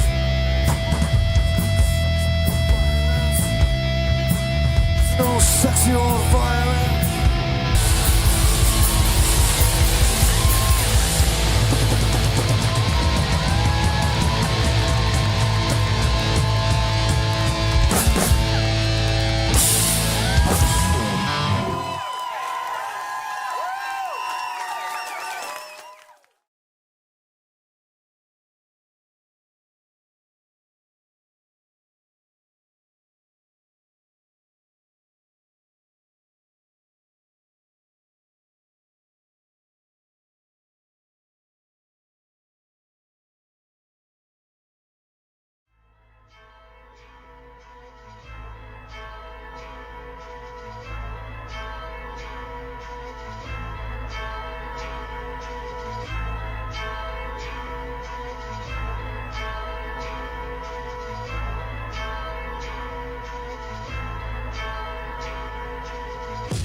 K-Rock, Klein Alley Show. You had a near-death experience, happens to everyone at some point, probably, and then either you decide, I think so. Well, you claimed you came in here like, I don't know what it was, a few months ago. You claimed you had a near-death experience, and then you got out of your car into oncoming traffic, and a car like whizzed by you. And yes, had you been a truck, right? So had you, and then you have that moment where you're like, wow, had I just taken one slightly bigger step into traffic, game over. And then you have a moment where you go, am I going to live my life differently moving forward? Do I look at this like this was a sign, this was God giving me another chance, or do you just move on and continue finishing your cheeseburger? Well, and I'm interested in particularly people who technically died. There are people who are like, oh, no, I was dead for like 8 seconds. And then I came back, and you feel like you had a taste of the other side. But they did a study about people who had near-death experiences, and they found that most of them, the biggest change that they make is that they have some kind of like a spiritual awakening, whether that's like, oh, I believe in God now, or oh, I'm going to be a Buddhist, or now I feel some kind of other spiritual being or past lives. Like their spirituality changes completely. But I don't know if you had a near-death experience, Klein, if that would change for you. Didn't you have like a brain-eating amoeba and you almost died? Well, I didn't know what the cause of the brain-eating amoeba was, but when they did tell me I should get to the... like, man, maybe I should rethink the way I'm living my life, right? Kind of makes you at least take stock of what's been going on in your life so far. I had a moment, and I think I did even say, like, if I can pull through this, I'm going to do things differently. But then I think that night, on my way back from the hospital, I think I ordered like a pepperoni pizza, and I didn't really do anything too differently. Yeah. So that is the question. Before we get to that, though, I just want to quickly, we were talking about the value of the $2 bill. Mika, you work at a bank? Hold on, she's got some intel for us on that last conversation we had. Hey, Mika? Yeah, no, my name's Michelle. Great. I do work at a bank, though. You do work at a bank. Right. I got half of that right. Great. The $2 bills, you can still get them at banks? For sure, yeah. People order them all the time at, like, graduations and around, like, Chinese New Year and stuff. You can order them, and they're brand new. They're just don't bring them back after the graduation all folded and ugly. We don't want them. Right, I got it. Yeah, they fold it up and make it look all cool, like a little sweater. But wait, I don't understand. Can I ask you a serious question? You have to order those in advance? You just don't have them on standby? You don't have them ready? Sometimes we do, but sometimes when people order, like, if we order X amount and they run out, we don't have them. So if you want a bunch of them, or if you want to order like 600, we have to order it ahead of time. Yeah. Oh, that's a lot of little sweaters. Load up on your $2 bills and get folding. That's what it's all about. All right. Thank you for the intel. Little graduation lays, but all right. Yeah. Appreciate that. That's good stuff. We shouldn't let our company hear about this. They'll be like, it turns out all they want to do is get paid in $2 bills. Yeah. We can give them less if we do it in $2 bills. But it is interesting that people are only interested in crisp $2 bills. Once they're folded in any way, they lose value. Yeah, I don't really see a lot of sloppy, dirty $2 bills. Like, I feel like the bills that are always in great shape are like a $2 bill or like a $100 bill. Always feel crisp and nice. All the other ones are trash. They're always like a verge of being ripped apart. All right, David, you almost died and you made a major life change. What happened to you? Hi. All right, this happened when I was like 18. I was kind of like in the phase of like, punk, like the punk rock and whatever. But I ended up piercing my tongue. So what happened is when I pierced my tongue, it went through the vein. And then a couple weeks later, my back started hurting. So I went to the hospital. And then pretty much, if I wouldn't have went to the hospital that day, I would have pretty much died because all my kidneys started shutting down. And I was in a coma for about a week. Yeah, like, because I pretty much got spinal meningitis after that. Oh, damn. So, yeah, and I was in a coma for about a week. And then the doctor was talking to my mom and all that, and said that he might not come out of this, so you might as well, like, can we donate his organs or whatever? But I was on dialysis while all this was happening, and what happened was the doctor said it was because of my tongue ring that was causing all this issue. You're like, I'm not taking it out. I know. It makes me cool. She's like, see, I told you your tongue ring was going to kill you or kill me. Every mom is right, apparently. Yeah, so basically I was like, I spent a lot of money on this. I don't think it is. But anyway, I was feeling better. They released me back home, and I started getting sick again. All of a sudden, I pulled the tongue ring out. Been fine ever since. Wow. I wonder how many people that would happen to, though. That seems like a 1 in a million that it would pierce a vein like that and give you spinal meningitis. That's wild. Yeah, it was crazy. But after all that, I just looked at life and said life is too short So to this day, I still go around telling people that are wanting to get piercing, and I tell them my story, and then they're like, wow, this is not happening, I'm not doing it. It's great mom fuel too. You know, so and so's son got his tongue pierced, and he almost died. But as far as your own, other than you spreading the message about that, like, have you done anything differently? And you say, like, from now on, I'm going to travel more, or I'm going to eat healthy, anything like that? Well, I mean, reality is instead of piercings, I'm into tattoos now. So I get a lot of tattoos done. And nice transition. But what I do is I spread the word about, piercing, there's a danger to piercing, stuff like that. So, because I tell people my story, and people are blown away. Taylor, I want to hear from you, because we're talking to people that had a near-death experience. That guy was told, got the whole pep talk. He may not pulled through, and now he spreads the word. What happened to you, Taylor? Hi. Wow, I can't believe I'm talking to you guys. This is the first time I've ever called in a radio. Wow. Thanks for letting us pop your cherry. I just heard the question, and I wanted to call. Actually, if you see me, I have big scars from my wrist to my elbow and both of my arms and down my chest, because I used to, I'm a recovering addict, and I've OD'd like 5 or 6 times, and I heard you say about dying. I did die for like a couple minutes. Wow. But then after that, I was still using, and I went, I got MRSA, and I went into septic shock, and they said the infection from my arm went to my heart. And it ate holes in my lungs and my heart, and they told my parents I was going to die within like a couple days because I was too sick to do the heart surgery. They said if they gave me anesthesia, I would die from the anesthesia before they even got to the heart to see if the heart surgery would work. But I was the doctor right? Actually, that doctor didn't do it. We had to find. He was like, "She's not dying on my table. I can't have someone die on my table." So they found another doctor. So Grey's Anatomy of them. She's not dying on my table. Yeah. So then, how did that change your life after you came out of that on the other side? Is that what caused you to get sober? Like, how did things change? Yeah. I mean, I had been trying to get sober for years, and that was kind of like the last straw. And then I'm a drug and alcohol counselor. So good for you. That's a full circle moment right there. All right, Taylor, thanks for joining us. Greatly appreciated. Byron, you almost died? What happened?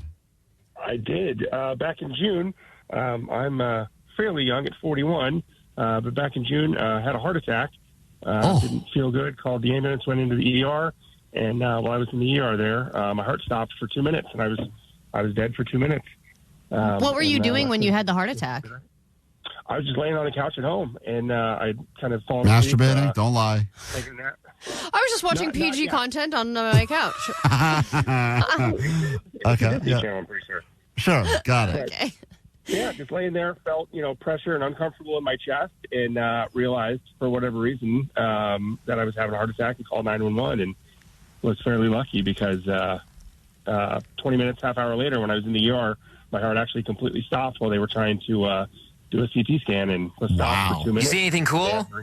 Yeah, did you see anything? So I sort of it was this weird sort of, I felt like I was passing out, and then everything kind of went black, and then there was sort of, I remember this kind of decision between sort of this dream world thing and all of, this commotion around me and people talking, and I was trying to kind of decide which one was real and kind of remember what was going on, and finally, I heard one of the doctors say my name, and I made the decision, that's the real world, and kind of came back there, and that's sort of what I then woke up and was like, hey, I'm back, guys, and they're like, good, we're sending you up to go, up to the captain. Pay your bill. Yeah. I'm glad you're okay. With a giant bill here. You have to pay. Can I have your last name? Now I know you first. What is the biggest change you made in your life after almost dying? So the biggest change, like the previous caller, I am now completely sober, quit smoking, and the biggest thing is I see this as sort of like I'm in bonus time. I'm in extra innings right now. Cool. So everything since June 21st is extra time, and I better make it worth it. So I spend, every minute that I can with my kids, and just have been trying to kind of, live a more spiritual life and figure out why I'm still here. Valerie, you almost died hiking. I don't want to cut you off, but I'm afraid if we don't get all these people on hold are going to die if we don't get their calls on quickly. Valerie, what happened to you? She hung up. Oh, but we Another lost person. Valerie. Roseanne on KROQ. Good morning. What happened to you? Hi, good morning. Last year, I woke up one day and was feeling really, really sick and was feeling a lot of pain in my lower right stomach. And it ended up being that my appendix actually was almost dead and it almost burst. And if I didn't go to the ER and if they didn't do a scan to check if anything was wrong, it would have burst and I could have died. You sound like you're laughing through this process. No, it's the best medicine. That's what they say. Cry, Yeah. but it's okay. And what was the biggest shift? So then you got a brand new life. Here you go. We fixed you, sewed you up, and then what do you do differently? Anything? I started like hugging and like spending a lot more time with my family after that. Yeah, you start hating your family less when you almost die. You're like, I guess you guys aren't so bad. We'll have to get annoyed about Uncle Tony's politics. Julie, we give you the final word here, and then this is Julie now on KROQ as we're talking about how you almost died and how you then made major changes in your life afterwards. What's up, Julie? Oh, yeah. Hi. I was on a plane a few months ago, and it was leaking and almost crashed, basically. And I knew about this for about an hour while I was flying, and I had like a existential a lifting of the veil kind of experience, which I hadn't really known about before. And for an hour, I sat there having this insane exposure that wasn't coming from my head anyway. So afterwards, I was kind of in a fugue state for a while, but I just have decided I'm not afraid of death or anything anymore. And one of the things I wanted to do my whole life is start my own band. And I did. I started my own band, and it's been a gift. It was the most terrifying experience of my life, but it's been a gift. We're going to play a band right now on KROQ. Is this the band you started? Let me hear. Is this the band? Is this you? No, but I have my band Babylon Jewels on each one. Should have been this one.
Well, as a lot of people on the text line are saying now, almost died, discovered your show, and I've decided to not waste any more time with bad radio shows. I only listen to you guys, but also I'm too lazy to change the station. So appreciate that as You well. only live once. Only live once. Might as well spend it with us every single morning right here on KROQ. Could be worth your while. We have tickets coming up this hour, 21 Pilots, private KROQ show, and you will meet and greet or greet and meet. You can pick the order with the guys in 21 Pilots. That'll be coming up later this hour and then every hour this morning.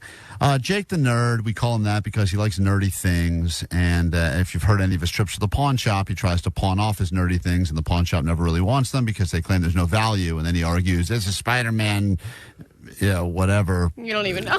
Good. I don't even know what he says, but they don't really seem to care. And they say, bring me a watch or some gold, dude. He's like, I don't have that. I've got this. I have a tentacle. It's a tentacle and formaldehyde. And they're like, sir, Those grab are your cool. nerdy stuff and leave. But every once in a while, we force you to listen to the same things that Jake tells us every day after the show. It's time for Something Nerdy with Jake the Nerd. He's got ulcer-colitis. He's Jake the Nerd. He's got uncontrollable turns. So spread the word. He's got a dog in his backpack. His name's Kippy. Here is Jake the Nerd with Something Nerdy. All right, it's everyone's favorite segment where the intro is the best thing you'll hear. Yeah. It's time to get ready for the friggin' future, man. And the future is robots. You've seen them delivering food on the streets of Hollywood, but those are just the little boxy, Wall-E-looking dork robots. There are way cooler robots than that, like what about a humanoid or a dog robot?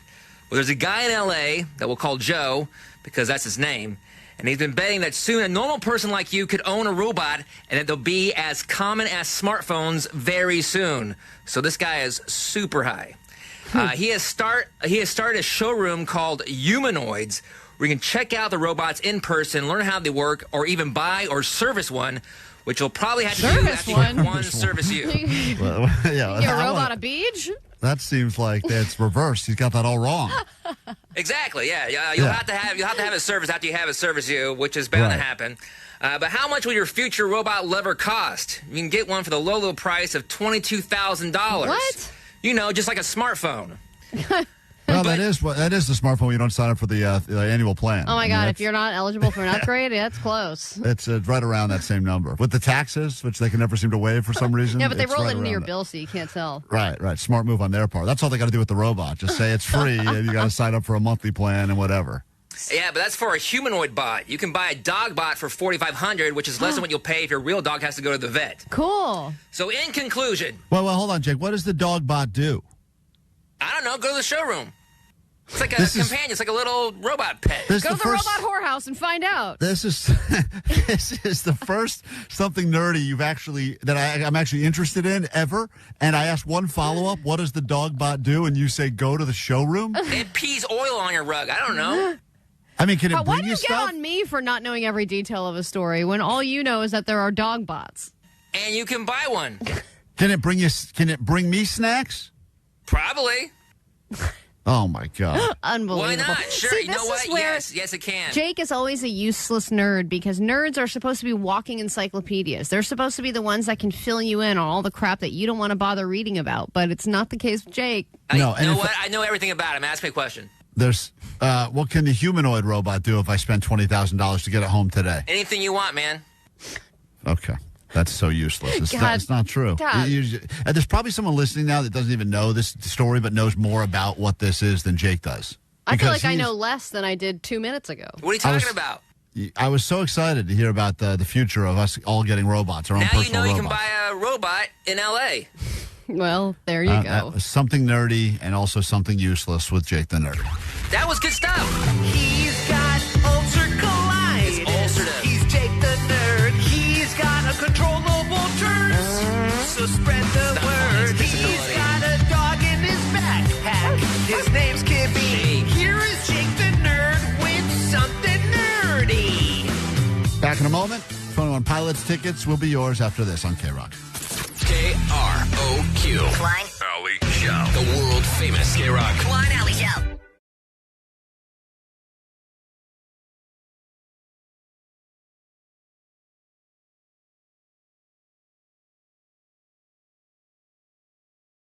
Heading to Disneyland. Whoa, that is a slap in the kid's face. Wait a minute. You drop them off at school for their first day of school, and your immediate move as an adult is to travel to Disneyland by yourself? Because you know that there aren't going to be any kids there this time. Did you tell your kids that you're dropping them off at school and then going to Disneyland, or no? Just did it. So they have no idea that you will have spent the whole day at Disneyland when you pick them up later today? No idea. You guys going to show up, pick his kids up, have those mouse ears on? Because what'd you do today? Nothing. Half eating a churro? Working. What is a haiku? A haiku is a Japanese short poem. No, there's a specific thing that makes it a haiku. You got the answer right. Well, if you want an example, let's see. Tickery dickory dock, the mouse ran up the clock. Holy crap.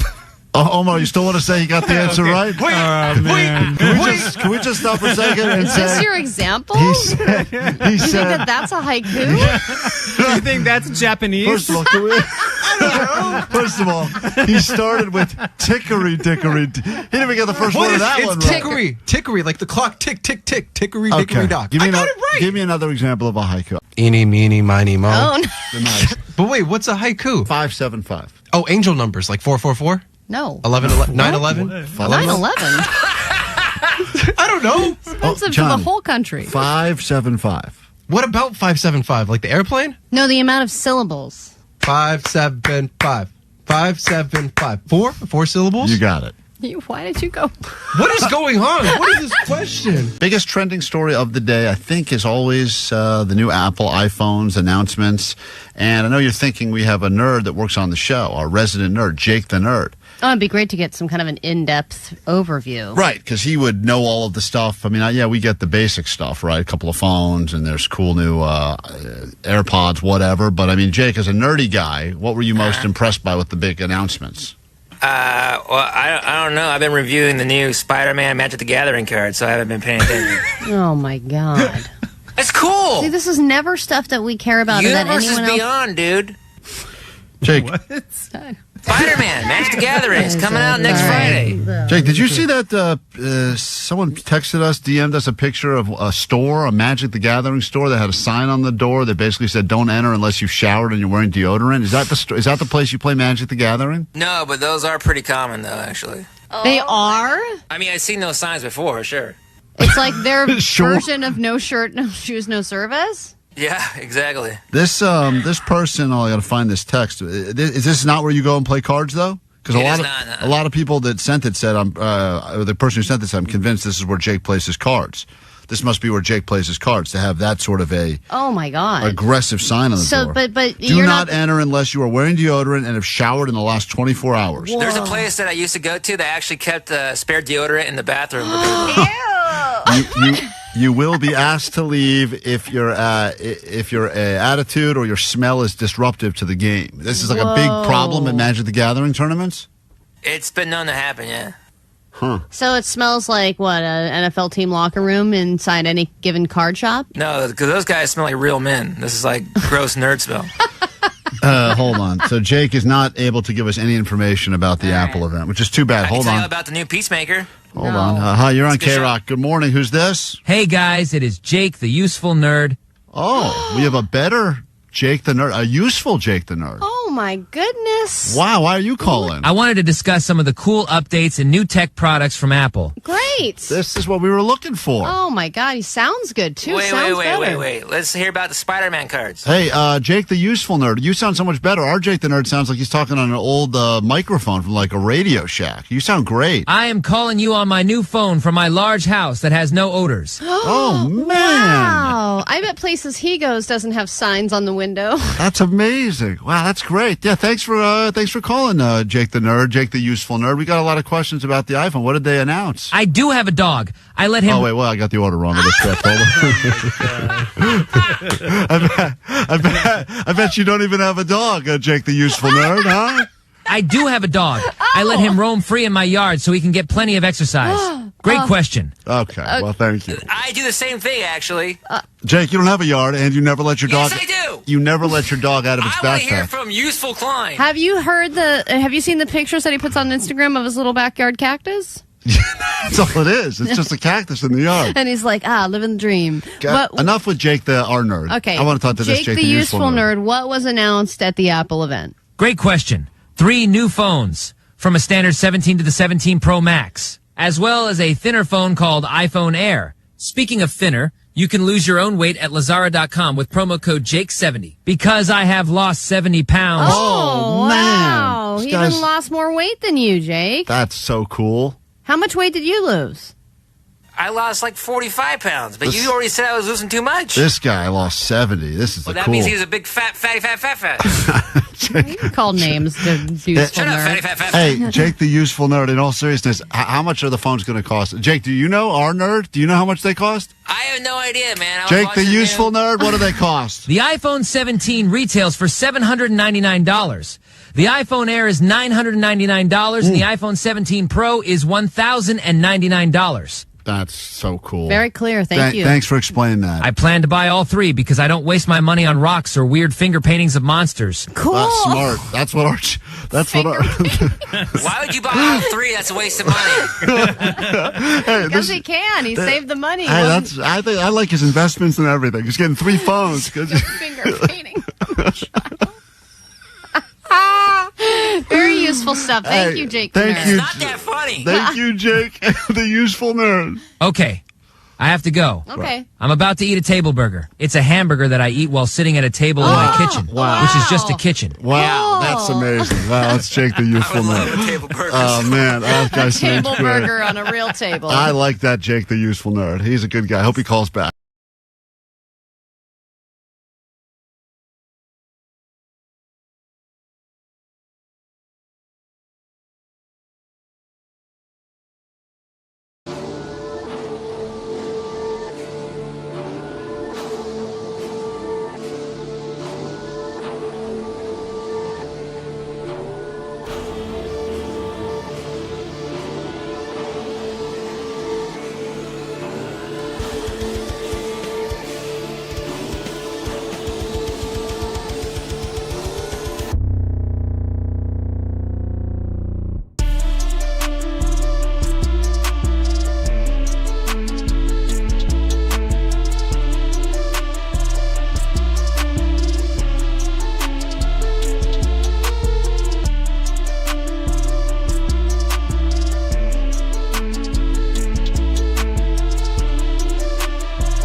This is your captain speaking. Thanks for flying the Klein Alley Show.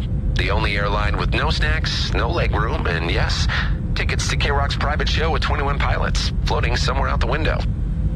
Very odd indeed. Be caller 21 to grab them now before we start charging for oxygen. 800-520-1067. Flight attendants, prepare for Josh and Tyler. Grab your Adderall. It's time for ADD News. All right, let's get into it. What's going on in the world, and then pick up a very excited person probably on the phone in moments. Allie, what do we got? All right, whenever there is a storm in Southern California, which we had one earlier this week, there are tons of watches and warnings issued, and those warnings continue well after a storm has passed. The most important warning, in my opinion, would be the poo water warning, letting surfers know that the ocean is filled with disgusting poo water because of all the runoffs from the sewers and the hillsides and creeks. But those surfers are being advised not to go in the water. A good wave is a good wave, even if it's a fecal wave. They told us not to surf a day after the runoff. Yeah, he's like, you don't want to get sick. A lot of people get sick. And then I was like, the only thing that's going to be sick are these waves. Yeah, baby. That guy's the best. That guy should be the mayor. Surfers go hard, dude. They do not care, especially if it's not crowded, because it's usually so overcrowded in Malibu. You know, early in the morning, there's just tons of surfers, and then they kind of feel like there's a little bit of a traffic situation. You think Surfer Jay is a poo water guy? Oh, yeah. Oh, yeah. No way. I think he's the number one cause of the poo water. There he is. What? Hey, Jay, poo water?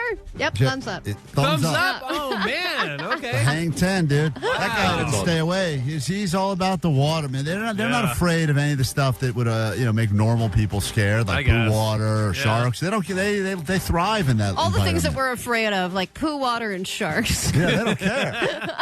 Those guys are cool. Yeah, they are. It's all chocolatey on the inside. You know, I refer to it as chunky. The LA County Department of Public Health urging beachgoers to stay out of the water for at least 72 hours, especially near discharging storm drains, creeks, and rivers. Might get a sinus infection, but, you know, there's a price you pay. I mean, those guys are getting great rides, and there's only 5 guys out at 8 o'clock in the morning in Malibu. There you go. We spoke to one of the few paddleboarders out in Malibu on Wednesday morning. Hey, I'm just a guy in my 50s having a nice time on a paddleboard. We call Allie's genitals a discharging storm drain behind her back. We've been calling her that for years. All right, Thanksgiving deals are already coming out. It seems that the holidays are very fast approaching. I was already asked for my Christmas list yesterday by my mom, which is a new record. But let's talk about Aldi's big Thanksgiving bundle. I love the Thanksgiving cheap wars, and this one, it's the first and obviously the cheapest so far. They claim to feed 10 people for $40, so $4 a person. Last year I did a Thanksgiving spread price breakdown, and I'll happily do it again this year, but this is the details on the Aldi one. For $40, you get a 14-pound turkey, potatoes and rolls, and you get a bunch of sides. You know, you get like kind of the canned cranberry sauce and all that stuff, enough to make stuffing. That is all a $7 drop from last year's Thanksgiving package that they offered. But the front runner this year for me comes from Cup Noodle, because they are releasing Thanksgiving in a cup. And that's obviously less than $40, and I think less than $4 a person. If you play your cards right, you can get the turkey dinner one, which combines rich essence of herb-seasoned turkey broth with sweet corn, tangy cranberry bursts, crisp green beans, warming spices, and tender noodles. And you can get the pumpkin pie one, which delivers a satisfying pumpkin flavor. Huh. Sounds better than that dry-ass turkey they serve. Oh, yeah. Yep. That's not bad. Well, there you go. A lot of ways to do Thanksgiving on the cheap. Let's go ahead and make someone's day instantly better right now, shall we? Let me say hi to caller 21, which puts us in Highland Park. Is this Karina? Yeah, it is. Karina, you've been trying desperately. I can hear it in your voice. But the good news is... Like 2,000 calls. 2,000 calls? Yes. Yes. We're hoping you have unlimited data? Oh, yeah. Okay. I have to. Here's the good news. You have won tickets to 21 Pilots. That's a private KROQ show. But on top of that, you will be meeting and greeting the gentleman in 21 Pilots. Oh, my God. Thank you so much. Are you more excited? You're Team Josh, Team Tyler? It doesn't really matter? It doesn't matter, but I'd say Josh. Okay. We're going to tell Tyler that as soon as you get in front of him. That you picked him. All right, fair enough. Well, enjoy this moment. We don't want to ruin it for you. You've won 2,000 calls, made it all worth your while, and we will see you at the private show. Let's hit some Paramore now, then we'll get into a brand new hour of the show in a moment. And if you are still waiting for tickets, or you're angry, or you're yelling at your phone right now, or you're cursing at Karina, don't worry, because we will give you more tickets this hour on KROQ.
Show.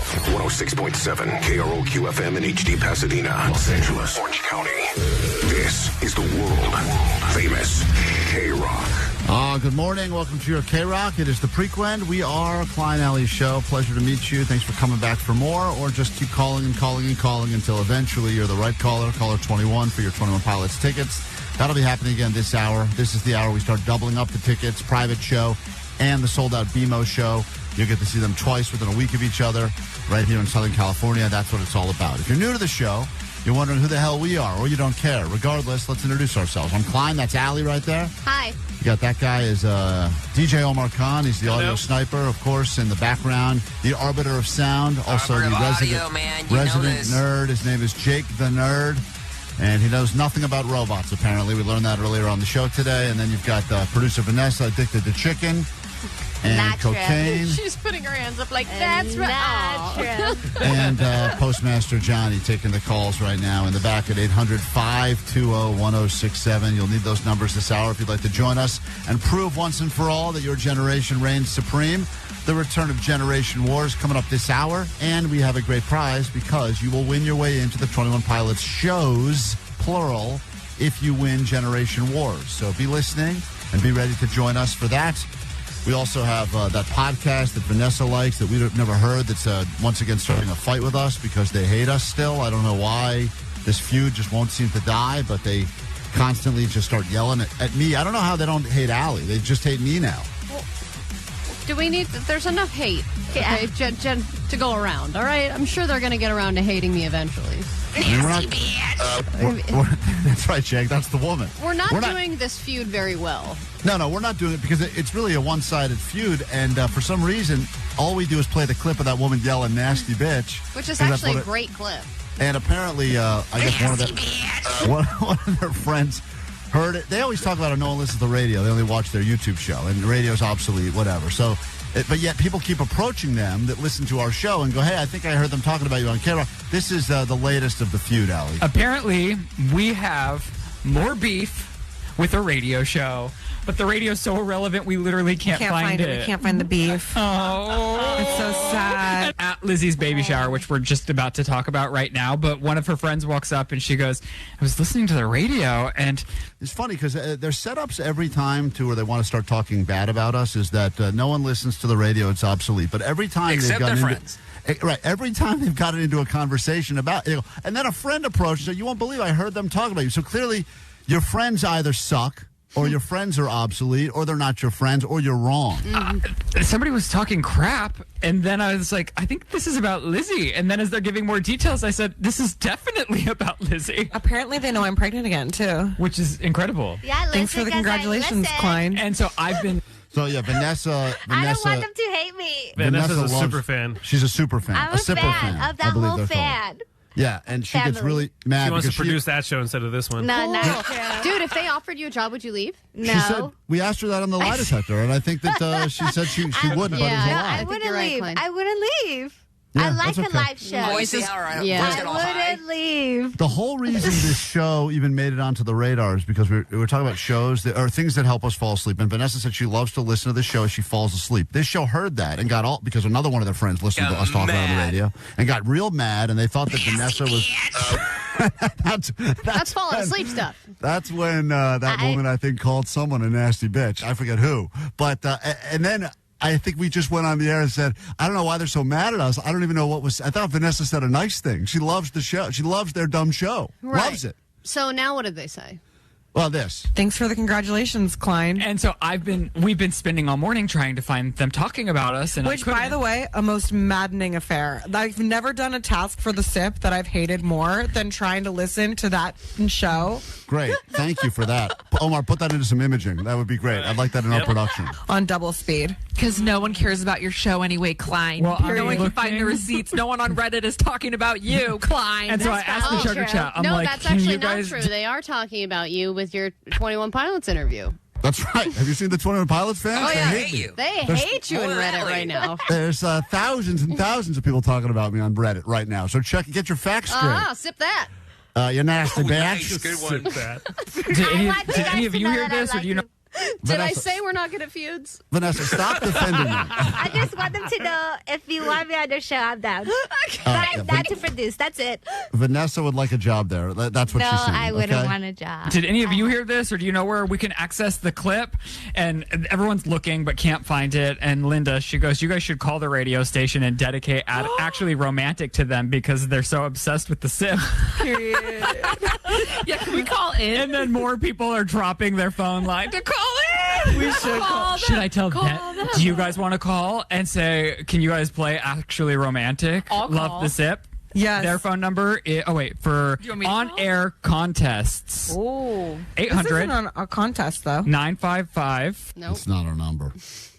We only say it a bunch. If you This listen to the checks show, out, though, that our website would not have proper information. Yeah, that's great. Yeah, I actually am on the side of the SIP on this one. I feel God. like definitely our website is probably wrong. The worst. Definitely a dated number. This is actually hilarious what they say in a moment. Also not true. That's not the right number. Doesn't matter. What do you mean? Let him call. But it's for a contest. For on-air content. I don't know. Okay. I don't know. Let me see. That's the best way. Are you sure it's a contest? Is this a nice moose situation?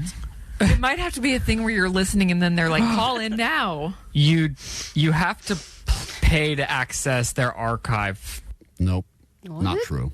If it's true, I don't know where that money's going because we're not seeing a penny. Yeah, of it. don't pay. You're getting scammed if you have to pay 1 cent for this show. Or perhaps they're starting a feud with a totally different show that has a different phone number and a has different Klein. And has a different Klein. In which case, I take back all of the mean things I've said.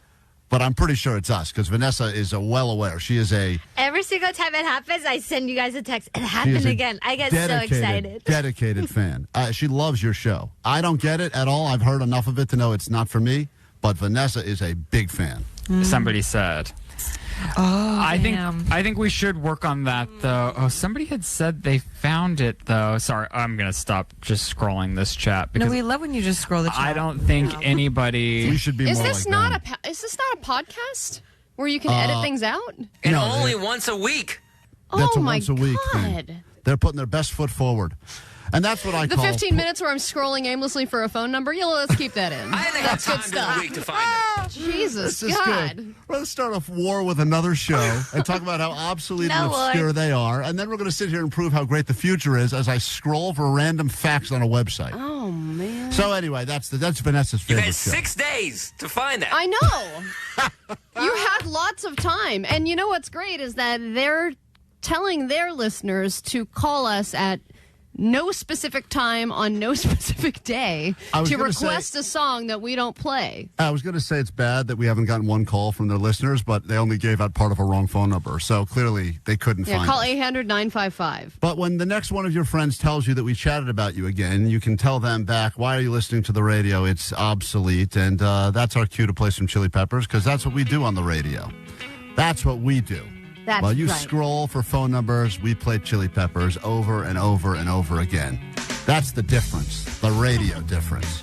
It's KROQ Klein Alley Show, 21 Pilots tickets coming up. We got that and much more Generation Wars this hour on KROQ.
21 Pilots will be playing ahead of a 21 Pilots concert. It's part of a big KROQ concert coming up. Huge band. I'm just in love with them. They have very meaningful music, and it always gets me in a good mood. Small club. To me, it just means hope, and it just means purpose. And your only way in is to win. Pushing through the droughts, knowing that nothing is impossible. It's a KROQ private show with 21 Pilots.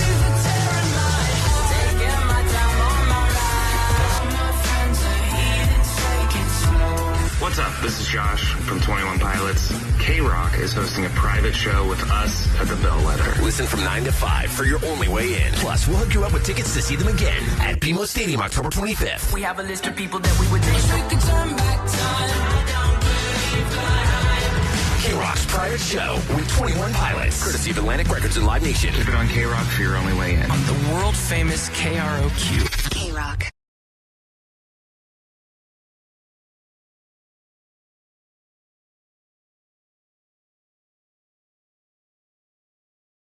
That is a bad idea, guys. I'm telling you that right now. Good morning. It's KROQ. It's Klein Alley Show. I got the whole family in here today because it's spring break. My wife's out of town. And babysitters don't exist. Babysitters fell through. So here we are. They've now. all quit. They've all quit. Most of them have quit.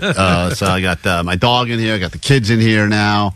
And hasn't this And been... Johnny and Vanessa are subbing as dog sitters and kids. I think technically my kids are babysitting Johnny. To be fair, that's true. And they've never even heard the intro, the great intro Omar put together about how my kids hate me. Girls, you having fun today at the radio station? Yeah. Yeah. Is Johnny? Do you think you're smarter than Johnny or no? I'm way smarter than Johnny, 100%. Yeah. Google Plus. I don't know what that means. They're doing shout-outs? All right, shout out! All right. Johnny is dumb. Okay, Johnny is a dumb head. All right, let's I remember Dad, the stupid man. All right, great. Thank you. You made another stupid man? Yeah. Girls, we don't need to talk about all of the... I know you've said some mean things about the people that work at I think Johnny's going to go to HR after this. And Vanessa's a what? I want to know. I don't want to know. I want to know. That'd be nice. No. Vanessa's a penis head. All right. Yeah. Guys. Olivia, I braided your hair. She said penis head. Penis head. Guys, calm down. There's a song. Omar, do you have the intro? Omar made this. I have it here. Girls, I have listen. it studied by, yeah. Omar made this song for you. I want you to hear this. And you can confirm or deny for once and for all that this is not true. Listen to this. Okay, go ahead. Klein's kids hate him. Shut up. Klein's kids hate him. Give me that. Klein's kids hate him because he's a bad dad. It's not okay. I'll kiss you, bro. Klein's kids hate him. Fat boy. Klein's kids hate him. Yeah.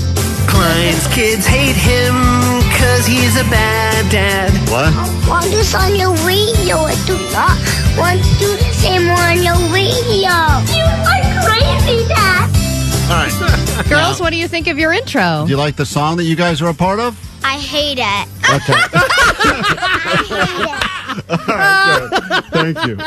Thank you. But you love me, right? You love me? Yes. Thank you. Thank you. No, I do not. Okay, hold on a second. Now you're trying to get. Now she's just trying to be So, sensational. Klein, your dad has been taking care of you guys a little bit more lately because your mom's been out of town. And how does your daddy do when it's just the three of you? He's a mean head. No, come on. See now, can you be an answer? Good. Thank you, Sienna, for telling the truth. You hear that, CPS? No one. CPS, don't listen to this. Sometimes he's good. Stop it. What is the best thing that your All dad the has? time What is Thank the you. best thing your dad has done for you in your during your spring break? I don't know. Nothing. Okay, great. It's like they're trying to get a reaction. Hey, what do you think your dad does for a living? What do you I think? don't know. Well, we're doing it right now. He probably goes poop a lot. That is Okay. hilarious. Great. Crushing it. Does cold plunge. Yes, he does do Yeah. cold plunges. He does Pilates. Okay. Wow. Yeah. That's Pilates? You do Pilates? Hey, girls, What what did you guys...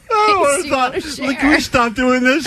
What did you guys think when Daddy came home and his tips were dyed bleached? When blonde? my hair was blonde, what did He you was say? stupid. Thank you. Great. All right. Super. As opposed to now, and he's still stupid. All right. And now that my hair is back to normal color, am I still stupid or no? No. No. Hey, All did right. you girls know that your daddy has 2 buttholes? Okay, Allie. He does. Yeah. Allie. That's why he's pooping so much. Yeah. Guys, very inappropriate. Would your Inappropriate. dad be cool if he got a piercing? I want to have a serious conversation with you about something. No, you wait. I want to have a serious conversation with you now. Yeah, excuse me. What? Do you know what joke they're about to tell? I don't, but I don't want to hear it. Listen to me right now. How many? It's gonna be. What is she about to say? It's going to be inappropriate. Sienna, Olivia, be careful. You will lose your play date later. Oh, don't take away her play date. Listen Stop. to me. Listen to How me. many nipples does he have? See, it's not funny. Great. Does she know about the nipple? No, she doesn't. Jake, no. Listen to me, girls. I want to tell you something quickly. Olivia, Sienna, He's getting both of you. pierced. Listen to me. Yeah.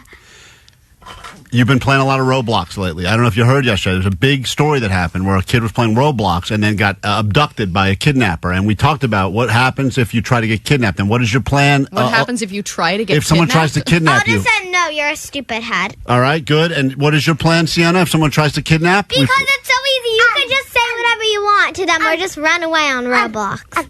I would punch them in the penis. Okay.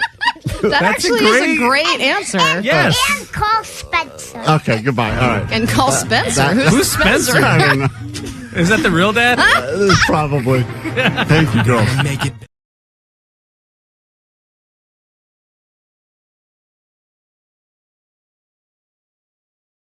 Doors up, and all you got 6-7. Tell us which generation you identify as, depending on when you were born. Battle it out, answer some questions as we go across all generations, and win yourself tickets to 21 Pilots. That's next on KROQ.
KROQ, we are Klein Alley Show.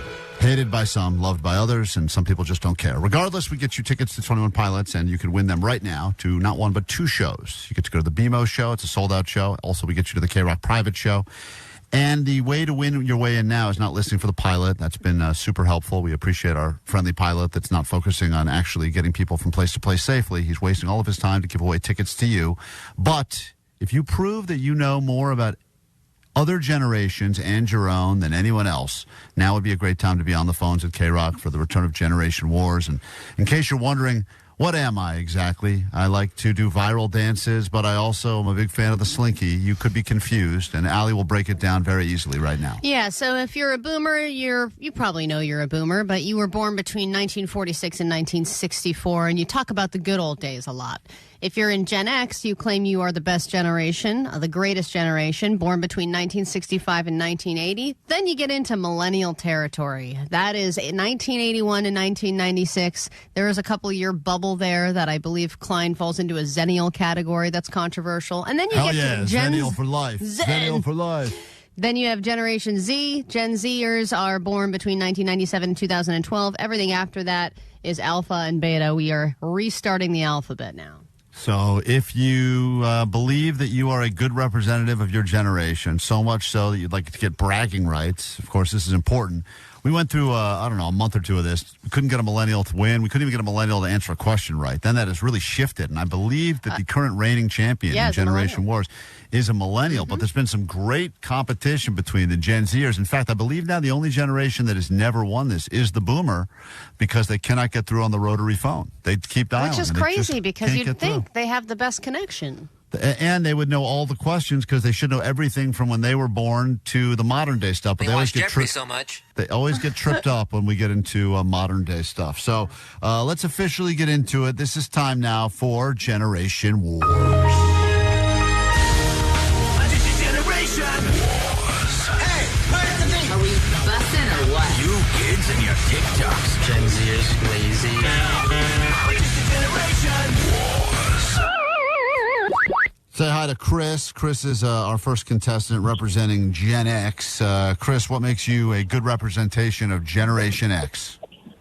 Because I was born in the 80s.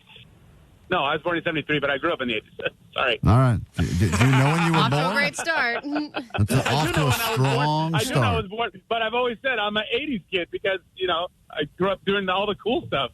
Yeah. Well, if you were born in 73, I don't think that would make you an 80s kid because you would have already been, do some basic math here. You're already, 17 by 1980. What are you talking about? 7? What are you talking about? Well, whatever. I said basic math. I don't have a calculator. I couldn't figure it out. Anyway, all right. All So, the Chris. cool stuff, all the cool.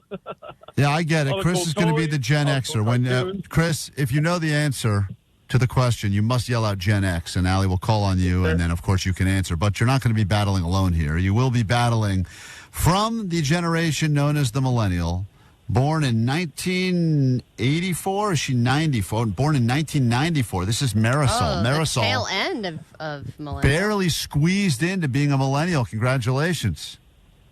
Thank you. What is the most millennial thing about you other than that response? I had said that MySpace was the first social media experience I've had. Oh, my God. MySpace Tom, R.I.P. R.I.P. Tom. He's doing fine now. He's a billionaire, and I think he just lives and takes pictures and travels around the world. Cool. All right, so you'll be battling Chris from Gen X, and then we, of course, have to get a Gen Z contestant in the game.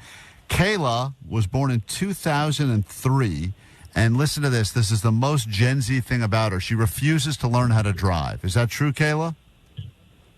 I swear I plan my test soon. It's next week. I hope I pass so I can drive over there. So the idea is that you don't want to drive. I know that we've always heard these stories that Gen Z has there's no importance. Like, I think if you were born anytime before Gen Z, you're like, I cannot wait till the second I turn 16 so I get a license and start driving. I But did Gen the day I Z, turned 16, yeah. Gen Z is like, I got no interest in it. I got Ubers, I got friends. I don't need to drive, right? Exactly. Do you I have do that braces? for most of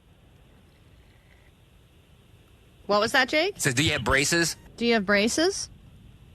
I do not. I got those removed a couple years ago. Nice. All right, fair enough. So here we go. It's a Gen X, Millennial, Gen Z battle. When you know the answer, you must yell at your generation. Wait for Allie to officially call on you before you lock in, and let's get into it. It's Generation Wars with 10 questions. Question number 1. This candy was known more for the sound it made in your mouth than the actual taste of the candy. Gen X. Okay, Gen X, go ahead. M&M's? No. That is not No. Chris. Millennial? Stupid. Gen Z. Millennial. Gen X is obsessed with M&M's, by the way. Obsessed. Yes, who is next up? Millennial? Yeah. Pop Rocks? There That is you correct. go. Points. We go to question number 2. Vanessa's just in here going, ding, ding. What TV show had an Uncle Jesse? Millennial. Ooh, God, that was a tough one. I think I it heard was. I think heard it was Gen X yeah. under the okay, radar. Gen X. Go ahead, Chris. Dukes of Hazzard. What is wrong with you, you dumbass? The Dukes of Hazzard is Uncle Jesse.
Gen Z got it. All right, everyone's tied up at 1. Here we go. It's tied up. What was the name of Facebook before?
Jarvis?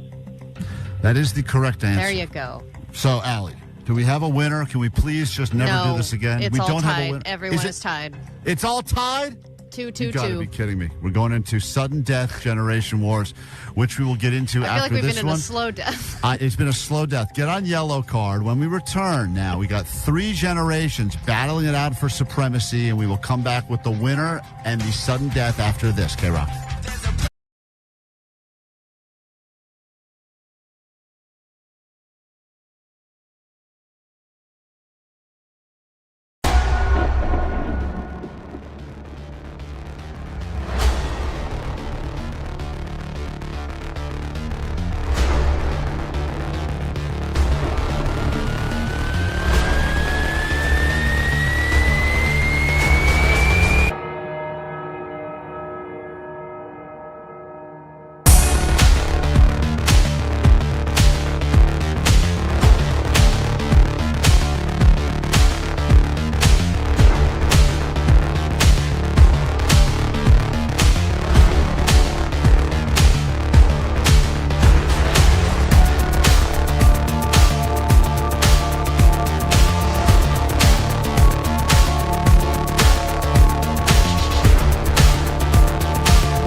What an exciting moment that is taking place. Also not exciting at the exact same time. It's a generation wars on K-Rock. We've got a big battle, a nail nibbler as it's being called on the text line. We've got people representing Gen X, Gen Z, and millennials, and we just, after all of these questions, cannot seem to find a winner.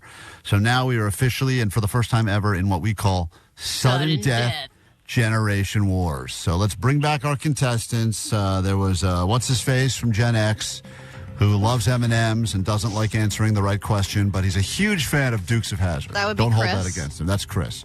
Our representative. Hey, Chris, you there? Good to talk to you again. Huh? Yeah, I'm right here. All right, come on. You've now made it this far. People are rooting against you, but do not let that keep your focus on the actual prize, which is bragging rights for Gen X and 21 I knew Pilots. fidget spinners. I just couldn't get it out quick enough. That's okay. I know. Our representative of the millennials, Allie, is doing fine. She also has a score of 2 right now. Yep, that would be Marisol. You there, Marisol? How do you feel that Yes, I am. the regular round went for you? Which question do you wish you could have had back? The full house question. Yeah. I get it. That's Don't a we gimme. all? That's a gimme for a millennial. And finally, we say hi to our Gen Zer. Gen Z got 2, but also got a few wrong. Had a lot of opportunities to steal, but she kept her mouth shut. And I want you to be proud and rep Gen Z proudly here, because I know that you probably are more excited than potentially anyone else to win these 21 Pilots tickets. Am I right? You are correct. And I All wish right. I would have got the fidget because I work at the school. So You I work at knew a that. school. Fidget spinners are your number one mortal enemy. You should have known that. All right, here we go. This is sudden death, which means the first person to buzz in with the correct answer will be the winner of Generation Wars. And these have been predetermined the order, so if it hits your generation, this was completely decided before the game even began, even this extra bonus round. Question number 1.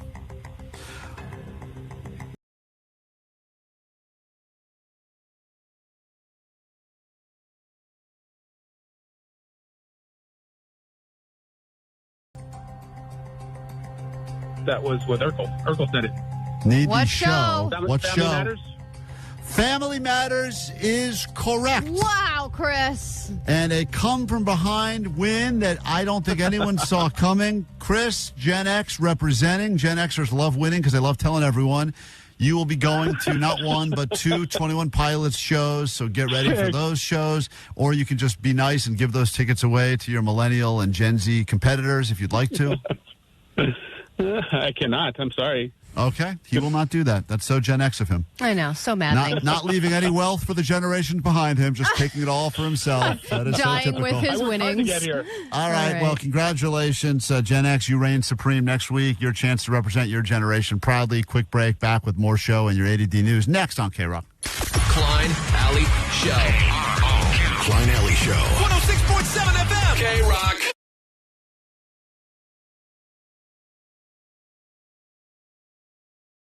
It's time for Where'd You Go? How Far'd You Go? Date Jake and an actual date with someone. All we know is that he met her on Tinder and she's an English teacher. That's all we know. Everything else we will try to figure out together. We'll let you play along. Here we go. Where'd you go? How far'd you go? Did you guys go play bingo? Where'd you go? How far'd you go? Did you guys take a slow or no? All right, we'll let some listeners get in with some questions as well. The only questions we cannot ask you are where did you go, how far did you go, but we can ask you anything else about you or this person, and then we will try to figure out where you went and how far you went on the date. The fact that he even told us about it, Allie, makes me think that something good happened, because if it was just a total colossal failure, he may have kept it to himself. It's funny because Jake he's got a pretty good poker face. If he is like, yeah, I want to date, you're like, oh, what happened? He could be like, I had sex all night. Right. Or he could be like, it went horrible. And Right, trunk burger, another trunk burger. Yeah. Also, you know what's funny is that I did a little bit of research right now on Tinder, and Jake had a higher tier than normal Tinder thing. Yeah, because Tinder's free, and then you get a basic version. Then there's Tinder Plus, that's $10. Tinder Gold, that's $15, and he has Tinder Platinum, that's $19. Yeah. That's a Tinder. Well, I mean, as Yeah. 949 says, he's Tindering for 2. they think it's a throuple when they go with Jake, I guess. That's crazy. Jake, Jake's thirsty. Jake, huh? it's funny because God, and you're still only at 2. that was the platinum plan. Yeah. Jake, that's amazing. Did you know you were paying for the highest tier of Tinder? No, I didn't. There's a higher one. It's called Tinder Select, and this is a yearly subscription fee for $500. Whoa. Oh no, this one's $500 a month. Yeah. What? A month? Month. That's what it says. Yeah. Man. Dude, people are spending $500 a month on Tinder? The whole thing is What insane. a waste of money. I'm sure a lot of those people are paying for it still don't even remember that. Like Jake remembered that he's still getting charged for it, but he's a platinum. Platinum I Jake. forgot the first week. I had to go and cancel it, my subscriptions thing. What? Did you sign up for that because you were really trying to get, find someone to get Well, laid? Vanessa made it so we could do the AI challenge thing, and then I had it on my phone, and then I was drunk one night. I'm like, I'm going to sign up, and so I could start swiping on people, and then I forgot. Yeah, I got it. All right. Well, we each get one question. Where'd he go? How far did he go on this date? Allie, would you like to begin? Yes. Jake, what was the first thing you messaged this person? What did you say?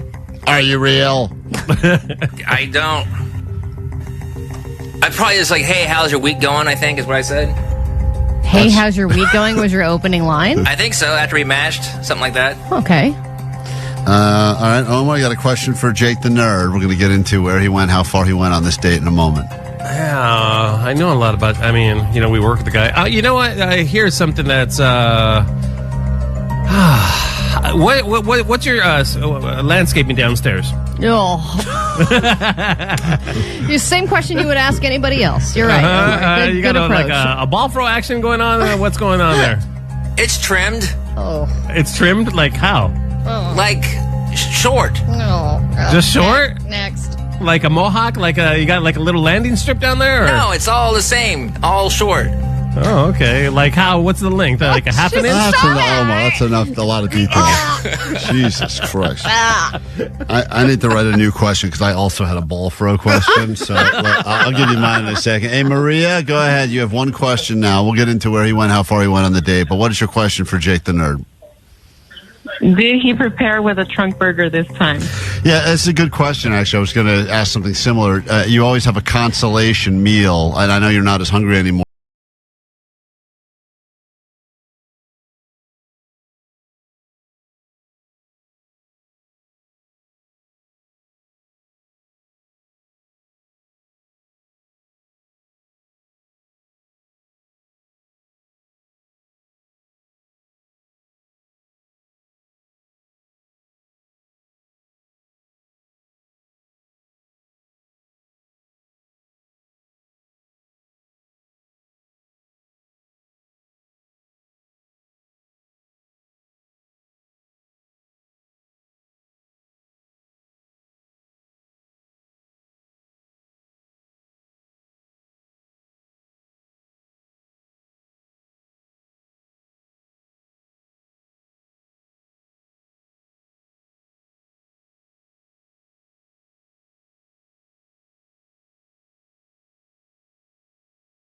That's basically what we just know. Yeah, that's right. I couldn't. I watched Allie's video. All right. Oh, that's good. Thank you so much. That'll cure you. That'll cure you of your ills, my friend. I have cured someone of their panty I fetish. believe it. Hey, we're going to check that world premiere of Allie's Panty Hall video coming up in moments. All right, we've learned a little bit about Jake. But now the only questions that matter, which is where'd you go, how far did you go on the date? A real match on Tinder. He's a platinum Tinder man. Who knew? Jake will cut many expenses and lots of things, but not when it comes to his Tinder. He is the second most All right. expensive tier there is. I think I know exactly what happened. All right. So, What day was this, Jake? Yesterday. Oh, okay. Sunday date. So here's what I think happened. I think he messaged back and forth with this girl. This girl, he said, was a listener to the show. I don't think that she would have swiped and chatted with Jake if she wasn't already in on Jake. I don't think she would have been like, I'm still deciding. Right. You know what I So mean? she thinks she decided sex. I think that she decided early on that sex was going to happen. But, of course, Jake wants to make everything convenient for him. So he suggested Come to me. go to a bar within walking distance of where I live. He met her at that bar. They had a few drinks, and then they walked back to his place to watch some stupid movie that no one's heard of. And then during the movie, they started up and had sex. You ever see Anime in a Shack? And she's like, sure, I don't know. Right, I got it. And then they had sex, and they're going to see each other again. She wanted the novelty of Jake the Nerd. I'm sure she wanted to see the Jake Shack. I agree. There's no chance he left Burbank for the date. The date 100% happened in Burbank, probably within a 3-block radius of where he lives. At first, I thought he was going to go to that taco place he won't shut up about. Oh, right. Because he found a new taco place right down the street from where he lives. That's what I ate it for. Okay. So I thought he took her there, but I guess he went there beforehand. Allie, you know what? Knowing Jake, you could have gone there beforehand and during and after. All right, Omar, what's your guess?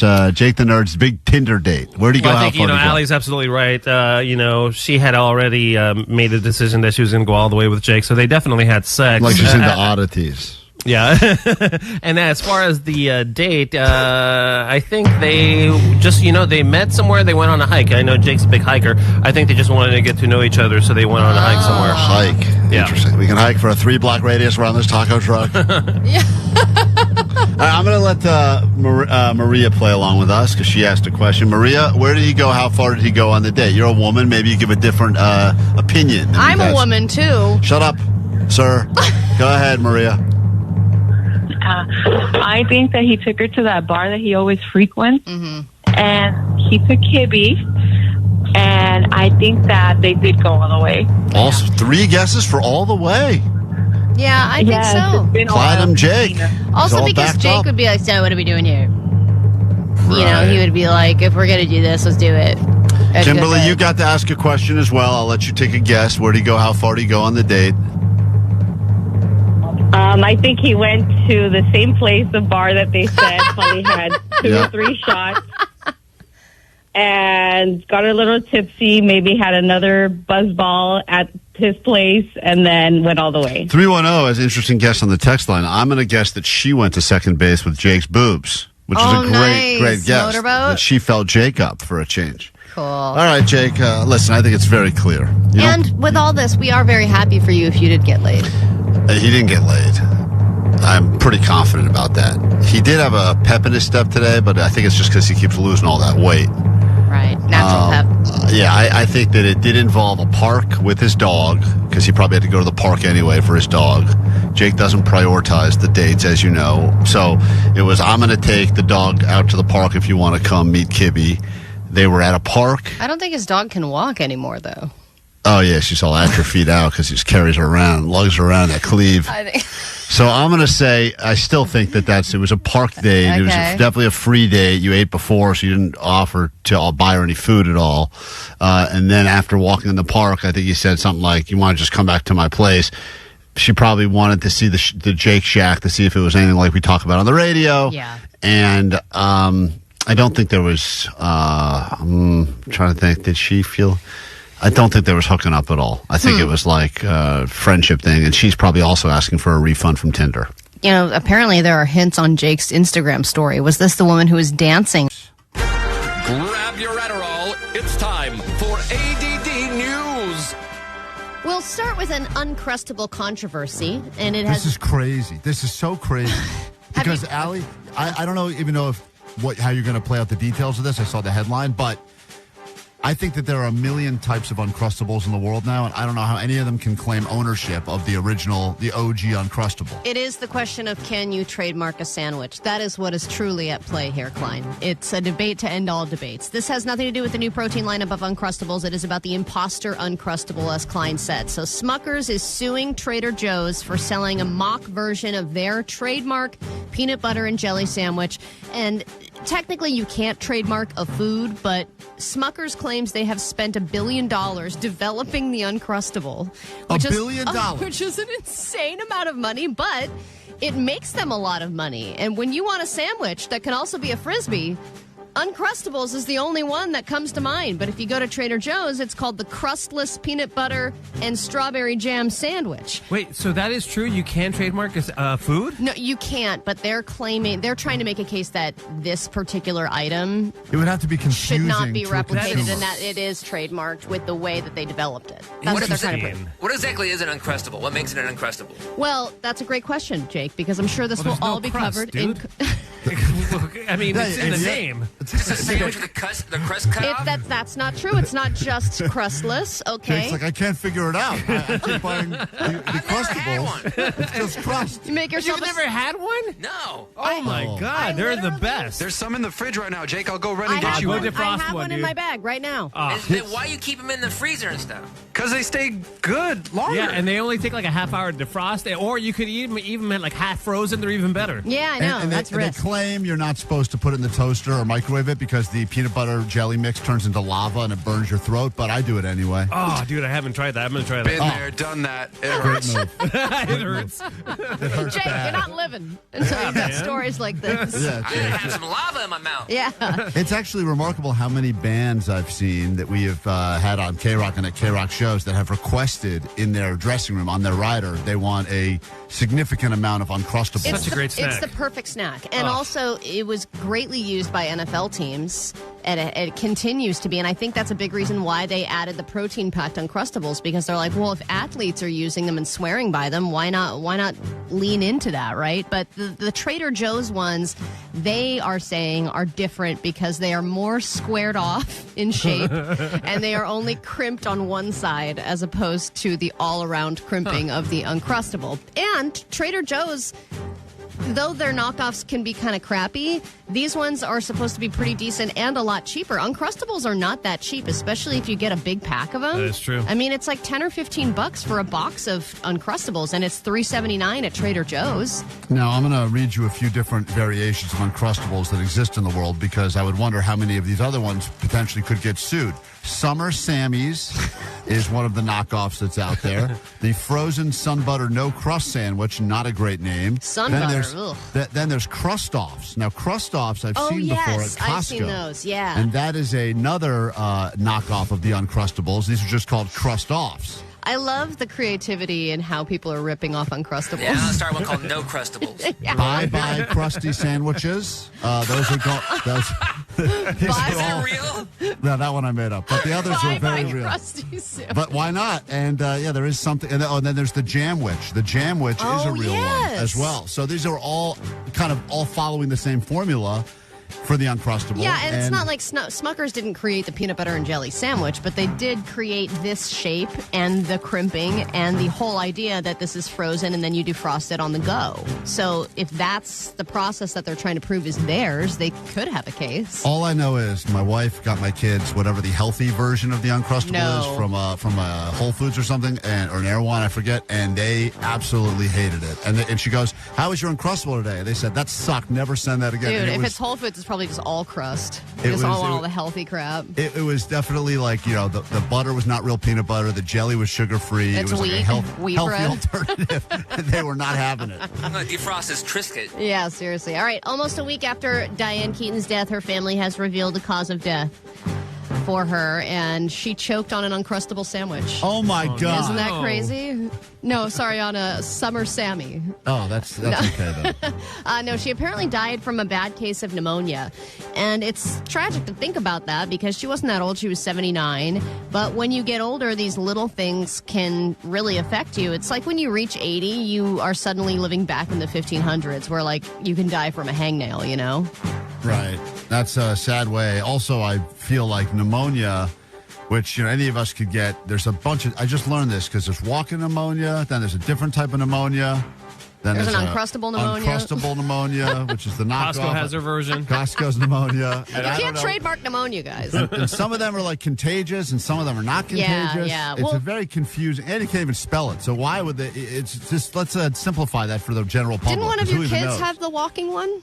Well, we had to do the test, and they said we can either do the expensive test and find out if she's got the super contagious one, or we can do the free test. It's covered by insurance, but it won't tell you if she's got the super contagious one. Yeah. We're like, all right, we'll just go with the free one, and then we'll just see if any of us get sick in the next couple of days. Now that's good parenting. That's right. All right, and then finally, I just wanted to close out with a more successful nerd than Jake, or at least a more viral nerd than Jake. We haven't talked about this in a while, but I had to because it has to do with Tool. And now, a more successful nerd. So this kid loves Tool, so does Jake, and it's his second favorite band, right, Jake? Second favorite? Tie with Radiohead. But this kid not only knows how to play the drums and play them well, he was able to drum through Tool's entire discography in one sitting. And given the fact that every song is 20 minutes long, it took a while. He was sitting at a drum kit for 7.5 hours. Obviously, this kid has earned the respect of every Tool fan, and his love of Tool has turned him into a viral YouTube star. But I'm sure nobody hates him more than his neighbors because they had to hear this for 7.5 hours.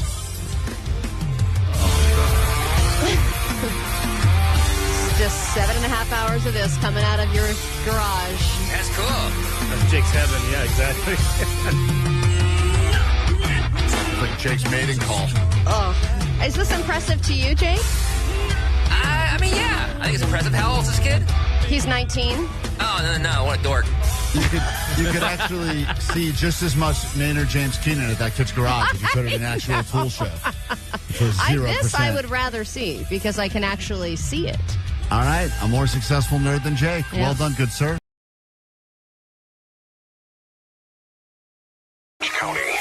This is the world famous KROQ. 106.7 KROQ Klein Alley Show. Welcome to a bonus hour of goodness, or whatever the hell this is. I'm Klein, that's Allie right there. Hello. You know him as DJ Omar Khan, the audio sniper. You have a Jake Z Nerd in the back and taking the calls.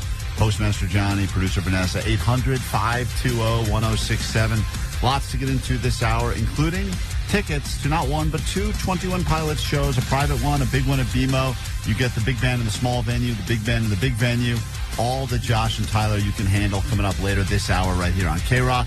If you need us, you can text, you can call, you can slide in the DMs, and you can always find us on the GOAT line. That number is 844-956-GOAT.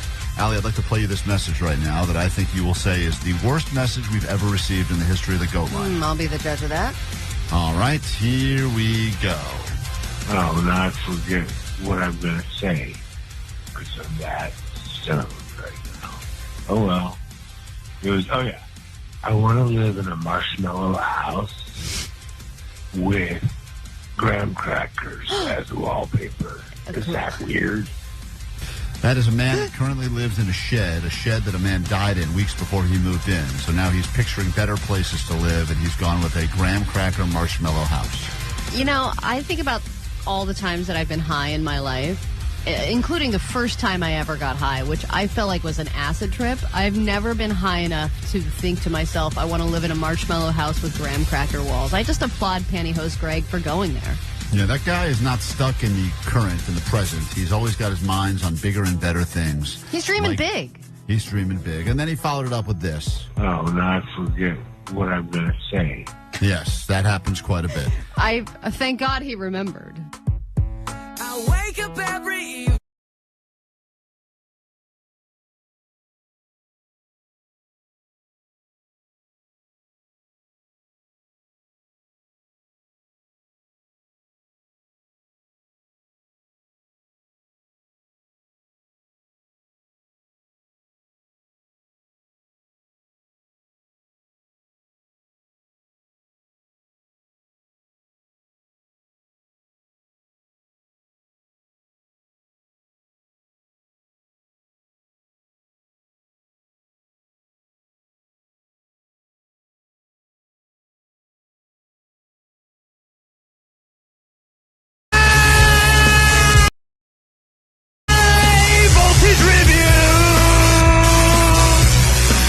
Review this food. It's the brand new Lincoln Park Two-Faced Sundae, and whenever you're ready. All right.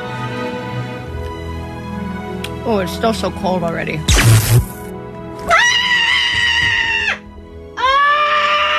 Oh, I tell you that. The sweetness from the ice cream and also the crunchy.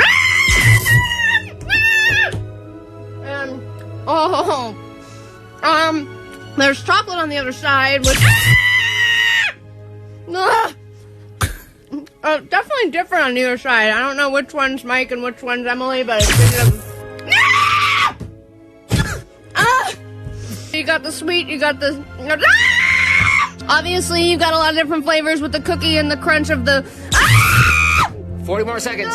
No, they're not 40. And then there's... I mean, it's just chocolate. It's chocolate and it... Oh, she's trying to take it. She's got her hand in her pants. I'm trying to shock her quick. Shock it! I got one more. Thank God. Oh, my God, look. Oh, Allie, what is that? Oh, is that from the prongs? Yes. It's a herpy. It's not a herpy. You can't get it there. Oh, it's just herpes.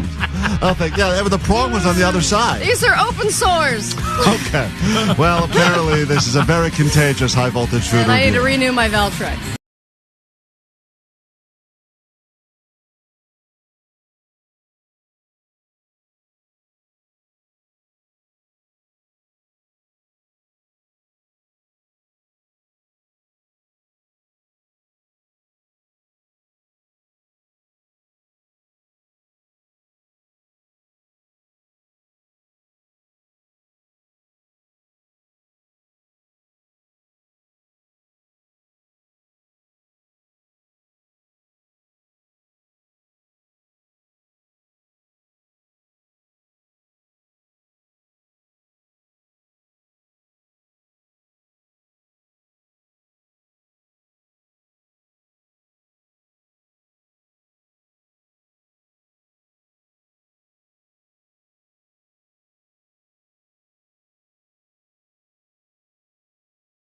KROQ, Klein Alley Show, proud to be in Southern California where we do the show from every single day, although this week's been a travel week and I've been on the East Coast for family stuff and some other things. And it's interesting when you leave California, you start to hear people the way they refer to, even if you say, where do you live? I'm from L.A. Oh, L.A. They have all these, they kind of have this weird reaction to it. And then you go, that's right, with your matcha in your hand.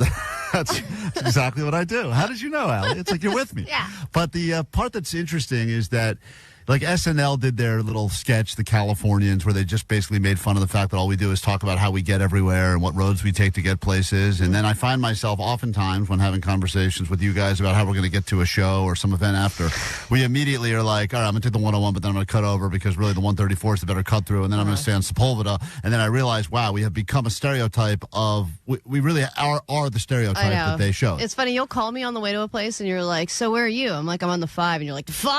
Wow. Wow. Man, that's dead on. It's like 5. Always an aggressive call. I'm on the 110. I never like anyone who chooses the 5, but I get it. So, wanted to find out what people at the crossroads of the world in New York City really thought about people that live in the fine state of California. Because I would think everyone wants to move west, not just for gold, but for dreams. And maybe that's the case, and maybe that's not the case. So we go to Klein now in New York City, and I start out terribly, and I realize how hard it is to talk to people in the streets, even to put a sentence together. This is how it began. There I are in the crossroads of the world. For some reason, I couldn't even speak proper English, and I said, here I are. And here I are. In the crossroads of the world. And that was my third take. No way. Yeah, I don't know. The first two I didn't think didn't make sense. So here it is. That's great. Live from Times Square. There I are in the crossroads of the world, Times Square, New York City, to find out what really people think about those who live in the state of California. Yeah, very nice people. Nice people. Yeah, I think so. There are a lot of stereotypes, especially on the East Coast, that people from California are soft.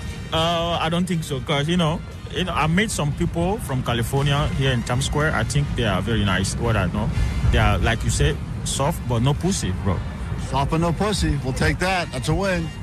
So that's one positive review about people that live in California from that man who claims he's met people from California, and they are soft but no pussy.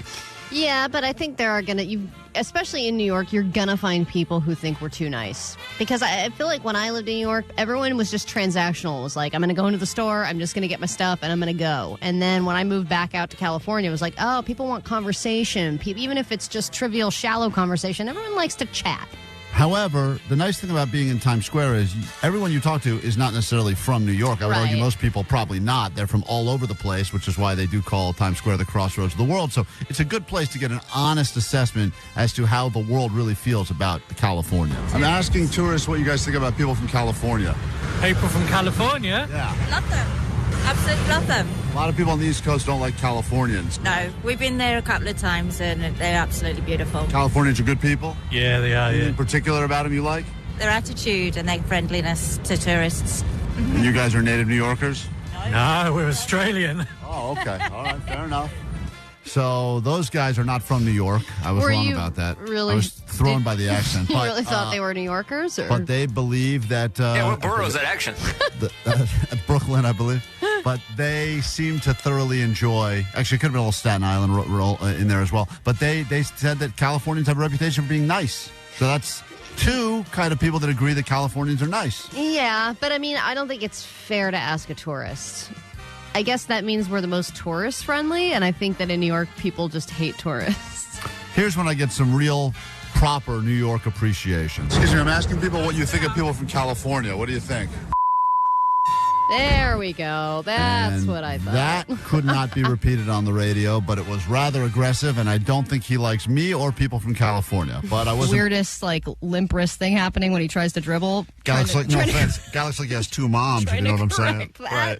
But really, all I want for him is to, if everyone's about to play and they're like, hey, Wesley, you in? Then he doesn't make an ass of himself. Right. And that's similar in this world, right? Where if you're not playing video games at home, you at least don't want to be the weak link when you're playing in a group with other people. Just want to hold your own. You don't want to be the person that everyone gangs up on and shoots in the corner. Oh my God, you don't want to be like Yoshi in 12th place when you're playing Mario Kart. That's embarrassing. It is embarrassing. You start getting beat not only by the friends you're playing with, but also like all those computer generated ones. You're like, oh man, seriously, Mario beat me too? Or eventually they just take you off the track for you and place you back. So anyway, good news for you. If you're a female gamer, if you are an older gamer, I guess the world is now your oyster. Woo! Have fun. And if you're still high and a teenager and you're playing video games, listening to KROQ, that's okay. That's a tradition. In fact, you're the future of America.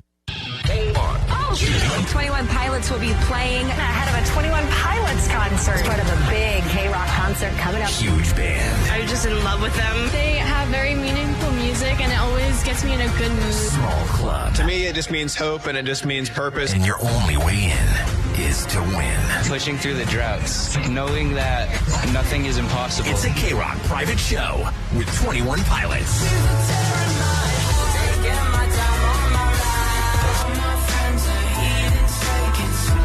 What's up? This is Josh from 21 Pilots. KROQ is hosting a private show with us at the Bellwether. Listen from 9 to 5 for your only way in. Plus, we'll hook you up with tickets to see them again at BMO Stadium October 25th. We have a list of people that we would wish we could turn back time. KROQ's private show with 21 Pilots. Courtesy of Atlantic Records and Live Nation. Keep it on KROQ for your only way in. On the world famous KROQ. KROQ. On Jake's IG story. If any of us followed him on Instagram, that would have been helpful information. Seems a little... I don't think I follow Jake. That seems a little premature to be posting the person you went on one date with already. I mean, Look at her, look! we're Instagram official. I've known her for 11 minutes. Is that the same girl, Jake? No. Oh, different. okay. Whoa, No, look the at party you. I went to on Saturday night. You're a real platinum man, making his way around town. Platinum. All right. Are any Hello, of I'm Jake, Mr. Platinum. Are any of us exactly right? No. Okay. Wow. Moment of truth now. Where did you go? And how disappointing is this going to be? How far? So disappointed. How far did you go on this brand new Tinder date over the weekend? Well, I tried to make plans with her on Saturday, but she was busy. So we made plans for Sunday, and I said, well, I play in a weekly card tournament on Sundays. Do you Oh want my to meet up God, after it's that? so much worse. That you said to her, I cannot accommodate this date. I have a weekly Magic the Gathering event I go to. He said, yeah, well, I didn't say Magic the Gathering. I just said cards. And then I said, I'll be done like around 3 or 4. And she's like, I'll be available around 5. Does that work? And I said, sure. So we met at 5 at the bar across the street from cards. Did I not call it? The place that is the most convenient for him? Of course, the most convenient. Okay, then what? So you walked across the street. How many times during Magic the Gathering did you tell everyone you were going to meet a real woman, a real human woman afterwards? Yeah, I have a couldn't girl shut up waiting. about it. If a girl waiting for me at the bar. Yeah, if you need me after this. You know, after this tournament, I got a date. So you went over to the bar next door. Well, first I went and got tacos because I had some time to kill. And then I went home and changed because I get sweaty playing cards. Oh, my God. I love you. All right, And so then? you're all covered in sweat. You change. You go, and then you go to the bar. Now I go to the bar, and she shows up, and I have a beer, and I buy her a vodka tonic, and we sit and have a good conversation. And in person, what's your first impression? Because I know sometimes the profile pic doesn't, fit the real life person. I thought she looked exactly like her profile pic. Oh, okay, cool. Yeah, like she showed up and gave me a hug right away. I bought her a drink. We sat there and had a good conversation, and then I walked her to her car and gave her a hug goodbye, and that was it. Whoa. You think there was going to be any conversation of meeting up again, or? There could be, but I kind of got more of a friend vibe from her. She was a nice lady. I thought Tinder was the app where it's like sex is like guaranteed. I'm like, what? This is just for hooking up. I think the tagline for Tinder is creator of zero friendships. Right. You're the Jake, only one who found a friend. What are you doing, dude? I'm good at it. You bought a platinum friend from Tinder? Worth every penny. Wait, why did you get the vibe, Jake? Did you tell her about the shirt change? Of course not. Why would I tell her that? Jake, what? I won my tournament, though.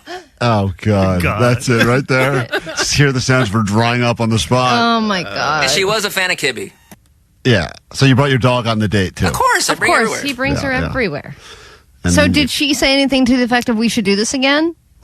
No. Did she say we shouldn't do this again? She didn't say that either. I'm sure if I invite her to like a concert or something, she would go. Did she speed away when she got into her car? I didn't see that, but I did hear tire screech. Here is the audio of the date ending. Let's take a listen.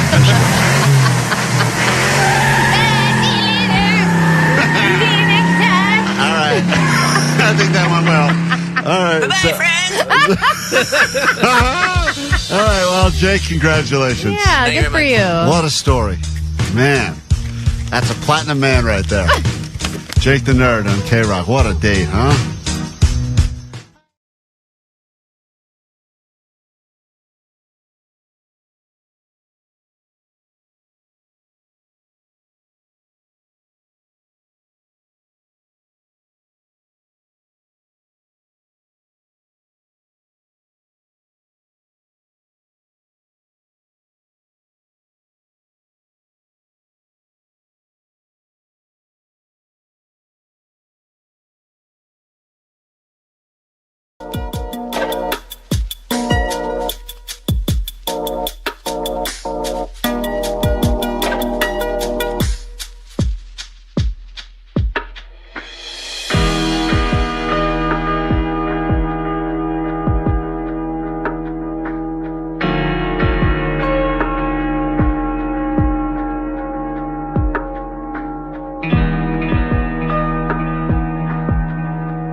original and LA-made streetwear brand. 106.7 KROQ. A system of mass communication. All manner of entertainment. Klein Alley Show. We send over the air. Famous. We call it KROQ.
Thank you.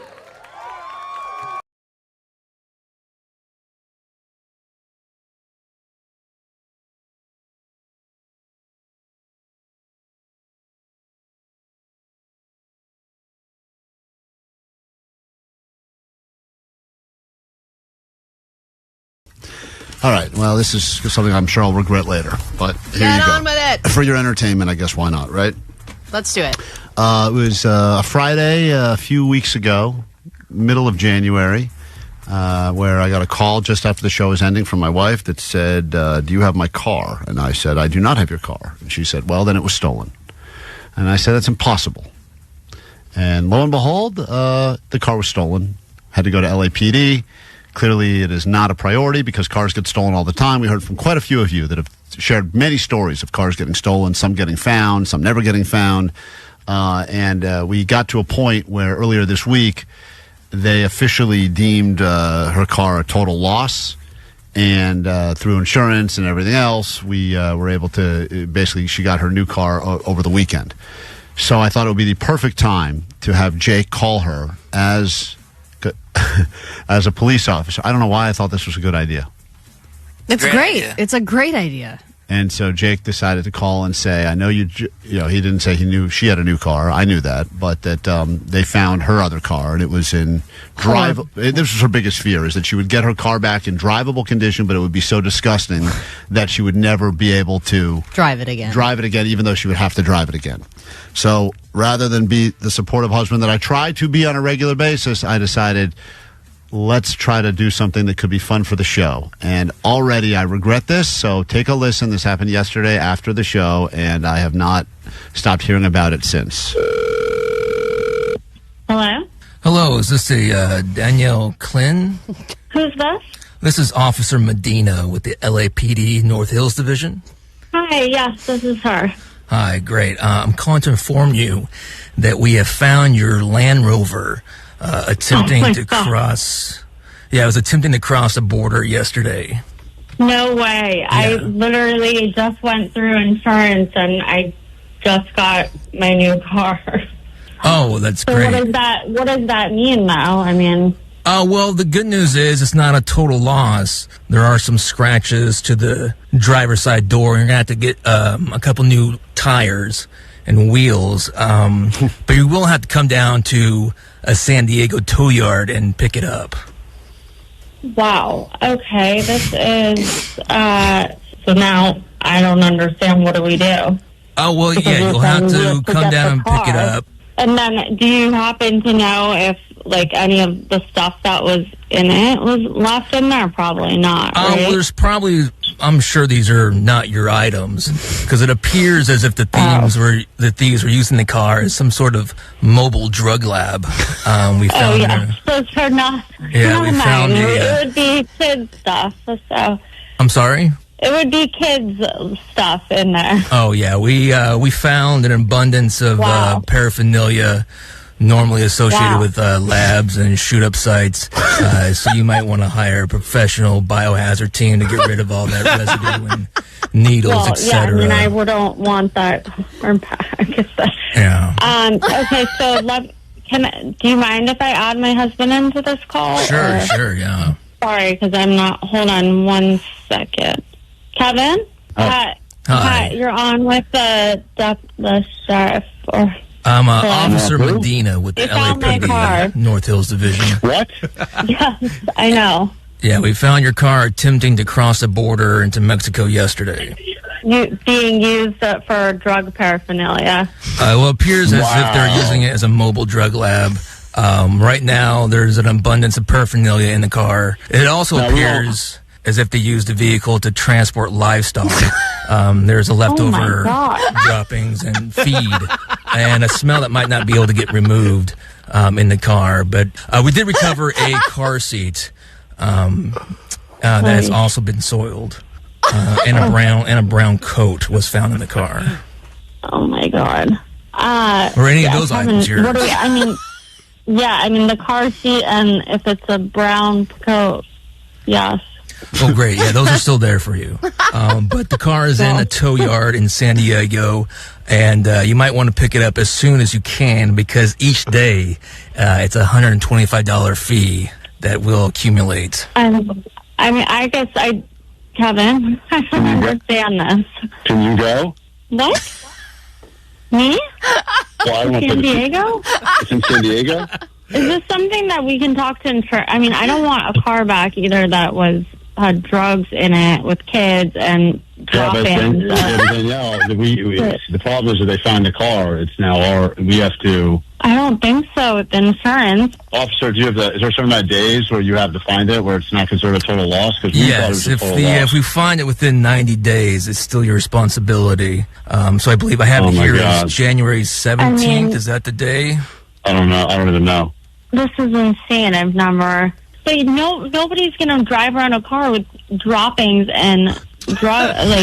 Well, you'll be surprised what some of these addicts will do to a car and what they can live with. It is insane. But. Yeah, I'm not driving around with kids. Like that's considered. Kev, we got to get insurance on the phone. They've gone in the car too, though, before the kids. So. What? Well, what are you talking about, Kevin? He's talking about the new. What are you talking about? He's talking about my old car. Yeah. Yeah. Like I was telling your wife that you're going to have to get a professional to clean for the biohazard and the smell, animal droppings, etc. Then I'm going to call and see if we can give back the new car because... No, listen, I'm not driving around a car that had drugs all over it and droppings. That's insane. We need to get on the phone with them. But we can't have two cars. We're going to have to pay for both cars now because they found it. I think we need to get in touch with insurance, Kevin, right? Because you can't do anything. Well, I feel like the first step should be trying to recover your car as soon as possible. Like I said, each day it incurs a fine. So how much do we owe you to this point? Well, right now, it's the first day will be, it's not even to me, it's to the tow yard. It'll be $125 per day. Hold on. Kevin, we need to get Shim and insurance on the phone, okay? Hold on. Does anyone on this call's husband work in radio? What? I have a wife. Is it possible this whole thing is a prank? Kevin? Mr. Klein. I love you, baby. It's a prank. Oh, my God. I hate you. Kevin. No, not okay. Oh. Now you know you don't have to pick up a car in San Diego.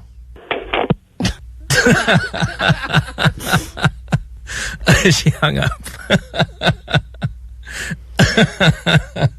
All right. It's just Jake sitting by himself. Oh, man. I'm just alone in a room now. It took me a second to realize you hung up. Oh, I can't believe Beetlejuice called your wife. I don't know to say the car was recovered. I regret that, but I'm glad you guys enjoyed it.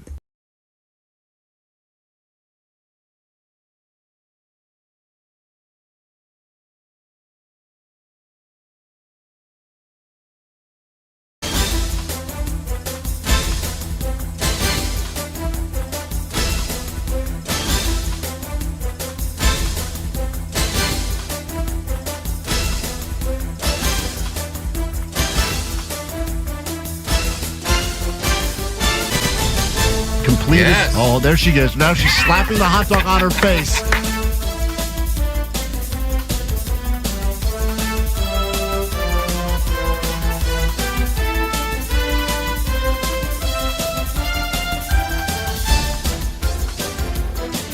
Oh, hold on. She's at a wall. Oh, boy. Here's the wall. No wall. You got this, girl. We have a puke bucket if you need it. These are her words. Oh, my God. Oh, boy. Oh, she's holding her stomach.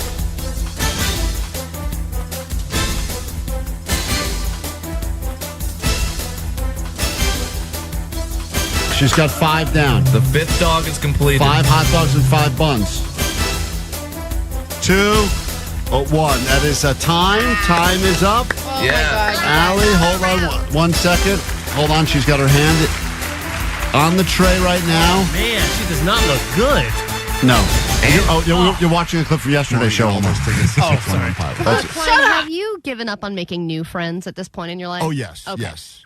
In fact, one of my least favorite starters of a conversation is when someone says to me, oh, you got to meet so-and-so. You guys would be such good friends. Yeah, I have attempted to make a couple of new friends in the last couple of years. It hasn't gone well. One of them was that exact situation where it was a friend going, hey, my friend now lives in your area. You guys should grab lunch. It was not a match. But in this situation, I actually met this couple at Almost Acoustic Christmas last year, got wasted, talked to them for hours, had so much fun, and we ended the night going, we should hang out. Now, how many times drunkenly do you say we should hang out, and then that never happens? 100%. Right. So over the course of, it's been now almost a year, we have hung out one time. And we have been trying to make our second date happen. And now we are at time number 3 of canceling and rescheduling on each other. See, that's the number. I believe if plans get scheduled and canceled 3 times, you will never see the couple again. Okay. 3 is the number. And I agree. Listen, a lot of stuff can get in the way, especially you throw kids in the mix. Someone's got lice or crabs or whatever kids get. I have no lice. Back to lice. I know. You said lice or crabs or lice. It's back to lice. It's something. There's a million reasons why you could cancel plans. Mostly it's lice related. And yes, Vanessa, thank you for informing us again. You don't have lice. Every time you yell that at us, I'm convinced you do have lice. But once 3 different plans get canceled for whatever the reason is, I feel like that's it. Well, done. and the thing is we are very different in lifestyle. Like, they are my age, but they don't have kids. I think they like to drink. They like to party. They love to go to shows. Not that I don't love going to shows, but the lifestyle is different. And I'm like, when we meet up, is there an expectation that we're going to meet at like 9 p.m. at an adults-only bar? Like, I'm still trying to feel that part out. But this was like the first plans broke because of exactly what you said, like some kind of kid-related thing. Then the second thing, I ended up going to Chapel Row and had to reschedule. This weekend, she has already texted saying, hey, actually, I'm going to a show, and I'm wondering if I should just send a breakup text or ghost. Yeah, you just say, hey, maybe our paths will cross again, but stop trying to make the plans. It's interesting that you canceled twice. The first two in a row, you canceled for different reasons. Right. Because, listen, when I was kidless, the good old days, and I would have friends that started having kids, all of a sudden I realized getting together with them became impossible. And because of their expectations are different. But they were the ones that were constantly going, can't do it. Oh, something happened. Couldn't find this. And I got to a point where I literally, because I didn't understand the way it is, because I had no kids and I was happy. And you're like, and what's dumb. with these people? And so I said, I guess they just don't want to hang out anymore. So whatever. And then you get into the grind of it and you realize, yeah, it's really hard to kind of figure that out. So unless you can convince some like old relative to like watch your kids. Right, That's why exactly. I'm super jealous of the people that have, like coverage, like free coverage. Yeah, free coverage, I think, is maybe forget about gold or Bitcoin. I think free coverage has gone up in value more than anything else on the planet. That's me, baby. Omar, you don't realize, dude, free coverage. Man, no, I realize, dude. I'm grateful every single day, man. That right there, I think, is the greatest value of anything even more than printer toner, printer ink, fresh squeezed orange juice. Right. I think are the most expensive things in the world. Beef jerky. Mm-hmm. I wouldn't put that on my list, Jake, but Framing. Framing is on the list. Custom frames. Framing. Yep. I think more valuable than any of that is some sort of free coverage. Yeah. Goddamn. And just taking advantage of your friends and family for free babysitting. Great. That's the best. That's Allie, the you're family done. way. You'll never see this couple again. And also, like, if I make plans, she makes plans. I assume that we are both going to forget the plans even exist, especially if they're like a couple weeks from now. But she is the one to text and go, hey, are we still on for... And I'm like, God, how do you remember this? So you don't have any hard set plans, though? Like, you guys we're just going to get together. There's no like, hey, this is what we're doing. Because that, for me, is the exciting part. Like, if you guys are going to go skydiving or whatever it is, for me, zip lining, I'm there no matter what. Oh, yeah, you're a zipper. It's always Is zip all of lining your with Omar. hangouts zip lining and skydiving? Yeah. You know me. People are like, It's always So zip fun to hang lining. out with Omar. I'll meet you at the hangar. Omar lives his life one Groupon at a time. You know? That's why he never hangs out with us. All right. Yeah, that's right. He likes to hang with us. He likes to hang off zip lines. That's Omar's thing. We got to take a break. $100 of Allie's money could be yours if you're on the phone right now at 800-520-1067. Don't be soft. Call now. Win Allie's money now.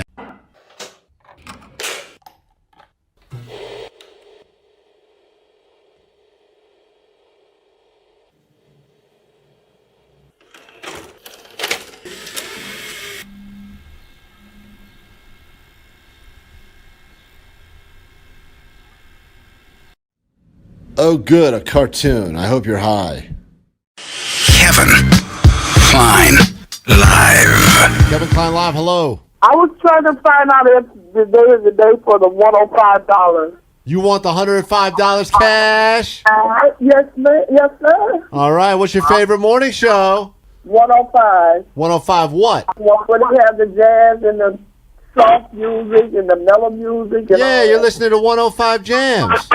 Yes. You called 105 Jams, the station that's giving you $105 to make you hollers. I got the $105. This your boy, DJ Sam the Jam. All jams, no marmalades. You got the $105. Yes.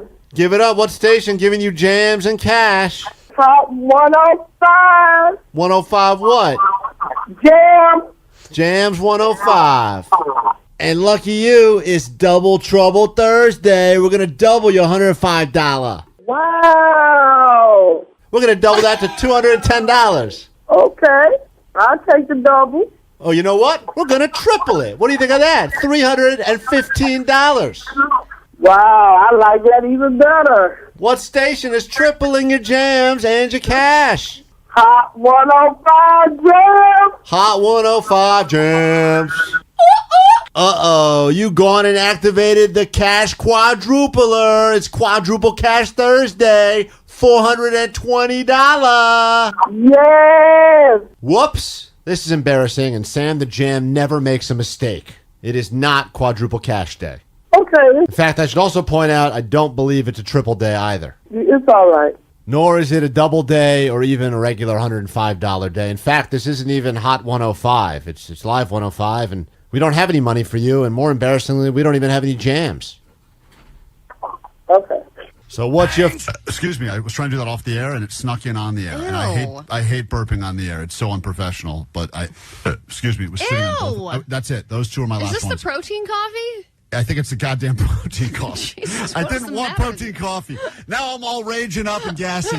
I didn't want it. I wanted regular goddamn coffee, and I don't know why they did this to me. You screwed me, Starbucks. You really screwed me good this time. Look, most of the time you're just eating pizza, so you probably are extremely protein deficient. You're I actually know I getting the am. protein you need, and look, you're a mess. This is the first of any protein I've had in probably a decade, and it is ruining my body right now. So anyway, let's get the hell out of here. We have no time for you, the takeaways. Thank you on the text line. We see them pouring through. We have to go. If you need us in the meantime, the GOAT line is open for you now, 844-956-GOAT. Tomorrow morning, more chances for you to get your 21 Pilots tickets. Also, big announcement next week. I know it's a little soon to start talking about next week. I think this is the new greatest prize we've ever given away that will involve some travel, an amazing band. You can place your bets, but we will tell you all about it, probably tease about it tomorrow, but we'll give you all the details next week. If you're not following us on Instagram, Klein Alley Show, or you can call and leave hurtful comments on the GOAT line, 844-956-GOAT. I will say we haven't even announced this prize yet, but people were DMing me yesterday hoping that we would have this. Oh, I've gotten no shortage of DMs about this, and it's hard for now that I know it's actually happening. It's hard for me to not write back and be like, "Yep, coming up." Yeah, this is what's happening. Yeah, I know. I say that's It's a good exciting. idea. I wish we had thought of that, but we'll give you all the details tomorrow or next week. Have a great remainder of your day. Stick around. Sluggo will be in here and give you more of those 21 Pilots tickets. You'll win them from Kevin Ryder and Megan, and we'll do it again tomorrow, but try to do it better. And that's it for us. Bye. I'm white. I'm going to call ice on you. Stop it! All right. Stop. That's Forget it for that us. last Bye. part. This is your captain speaking. Thanks for flying the Klein Alley Show. On behalf of myself and your first officer, DJ Omar Khan, we've officially lost control of the aircraft. But on the bright side, there are tickets to KROQ's private show with 21 pilots in the overhead bin. Be caller 21 now to intercept them before Klein tries to land this thing manually. Klein Alley Show. Klein Alley Show. 106.7 FM. KROQ.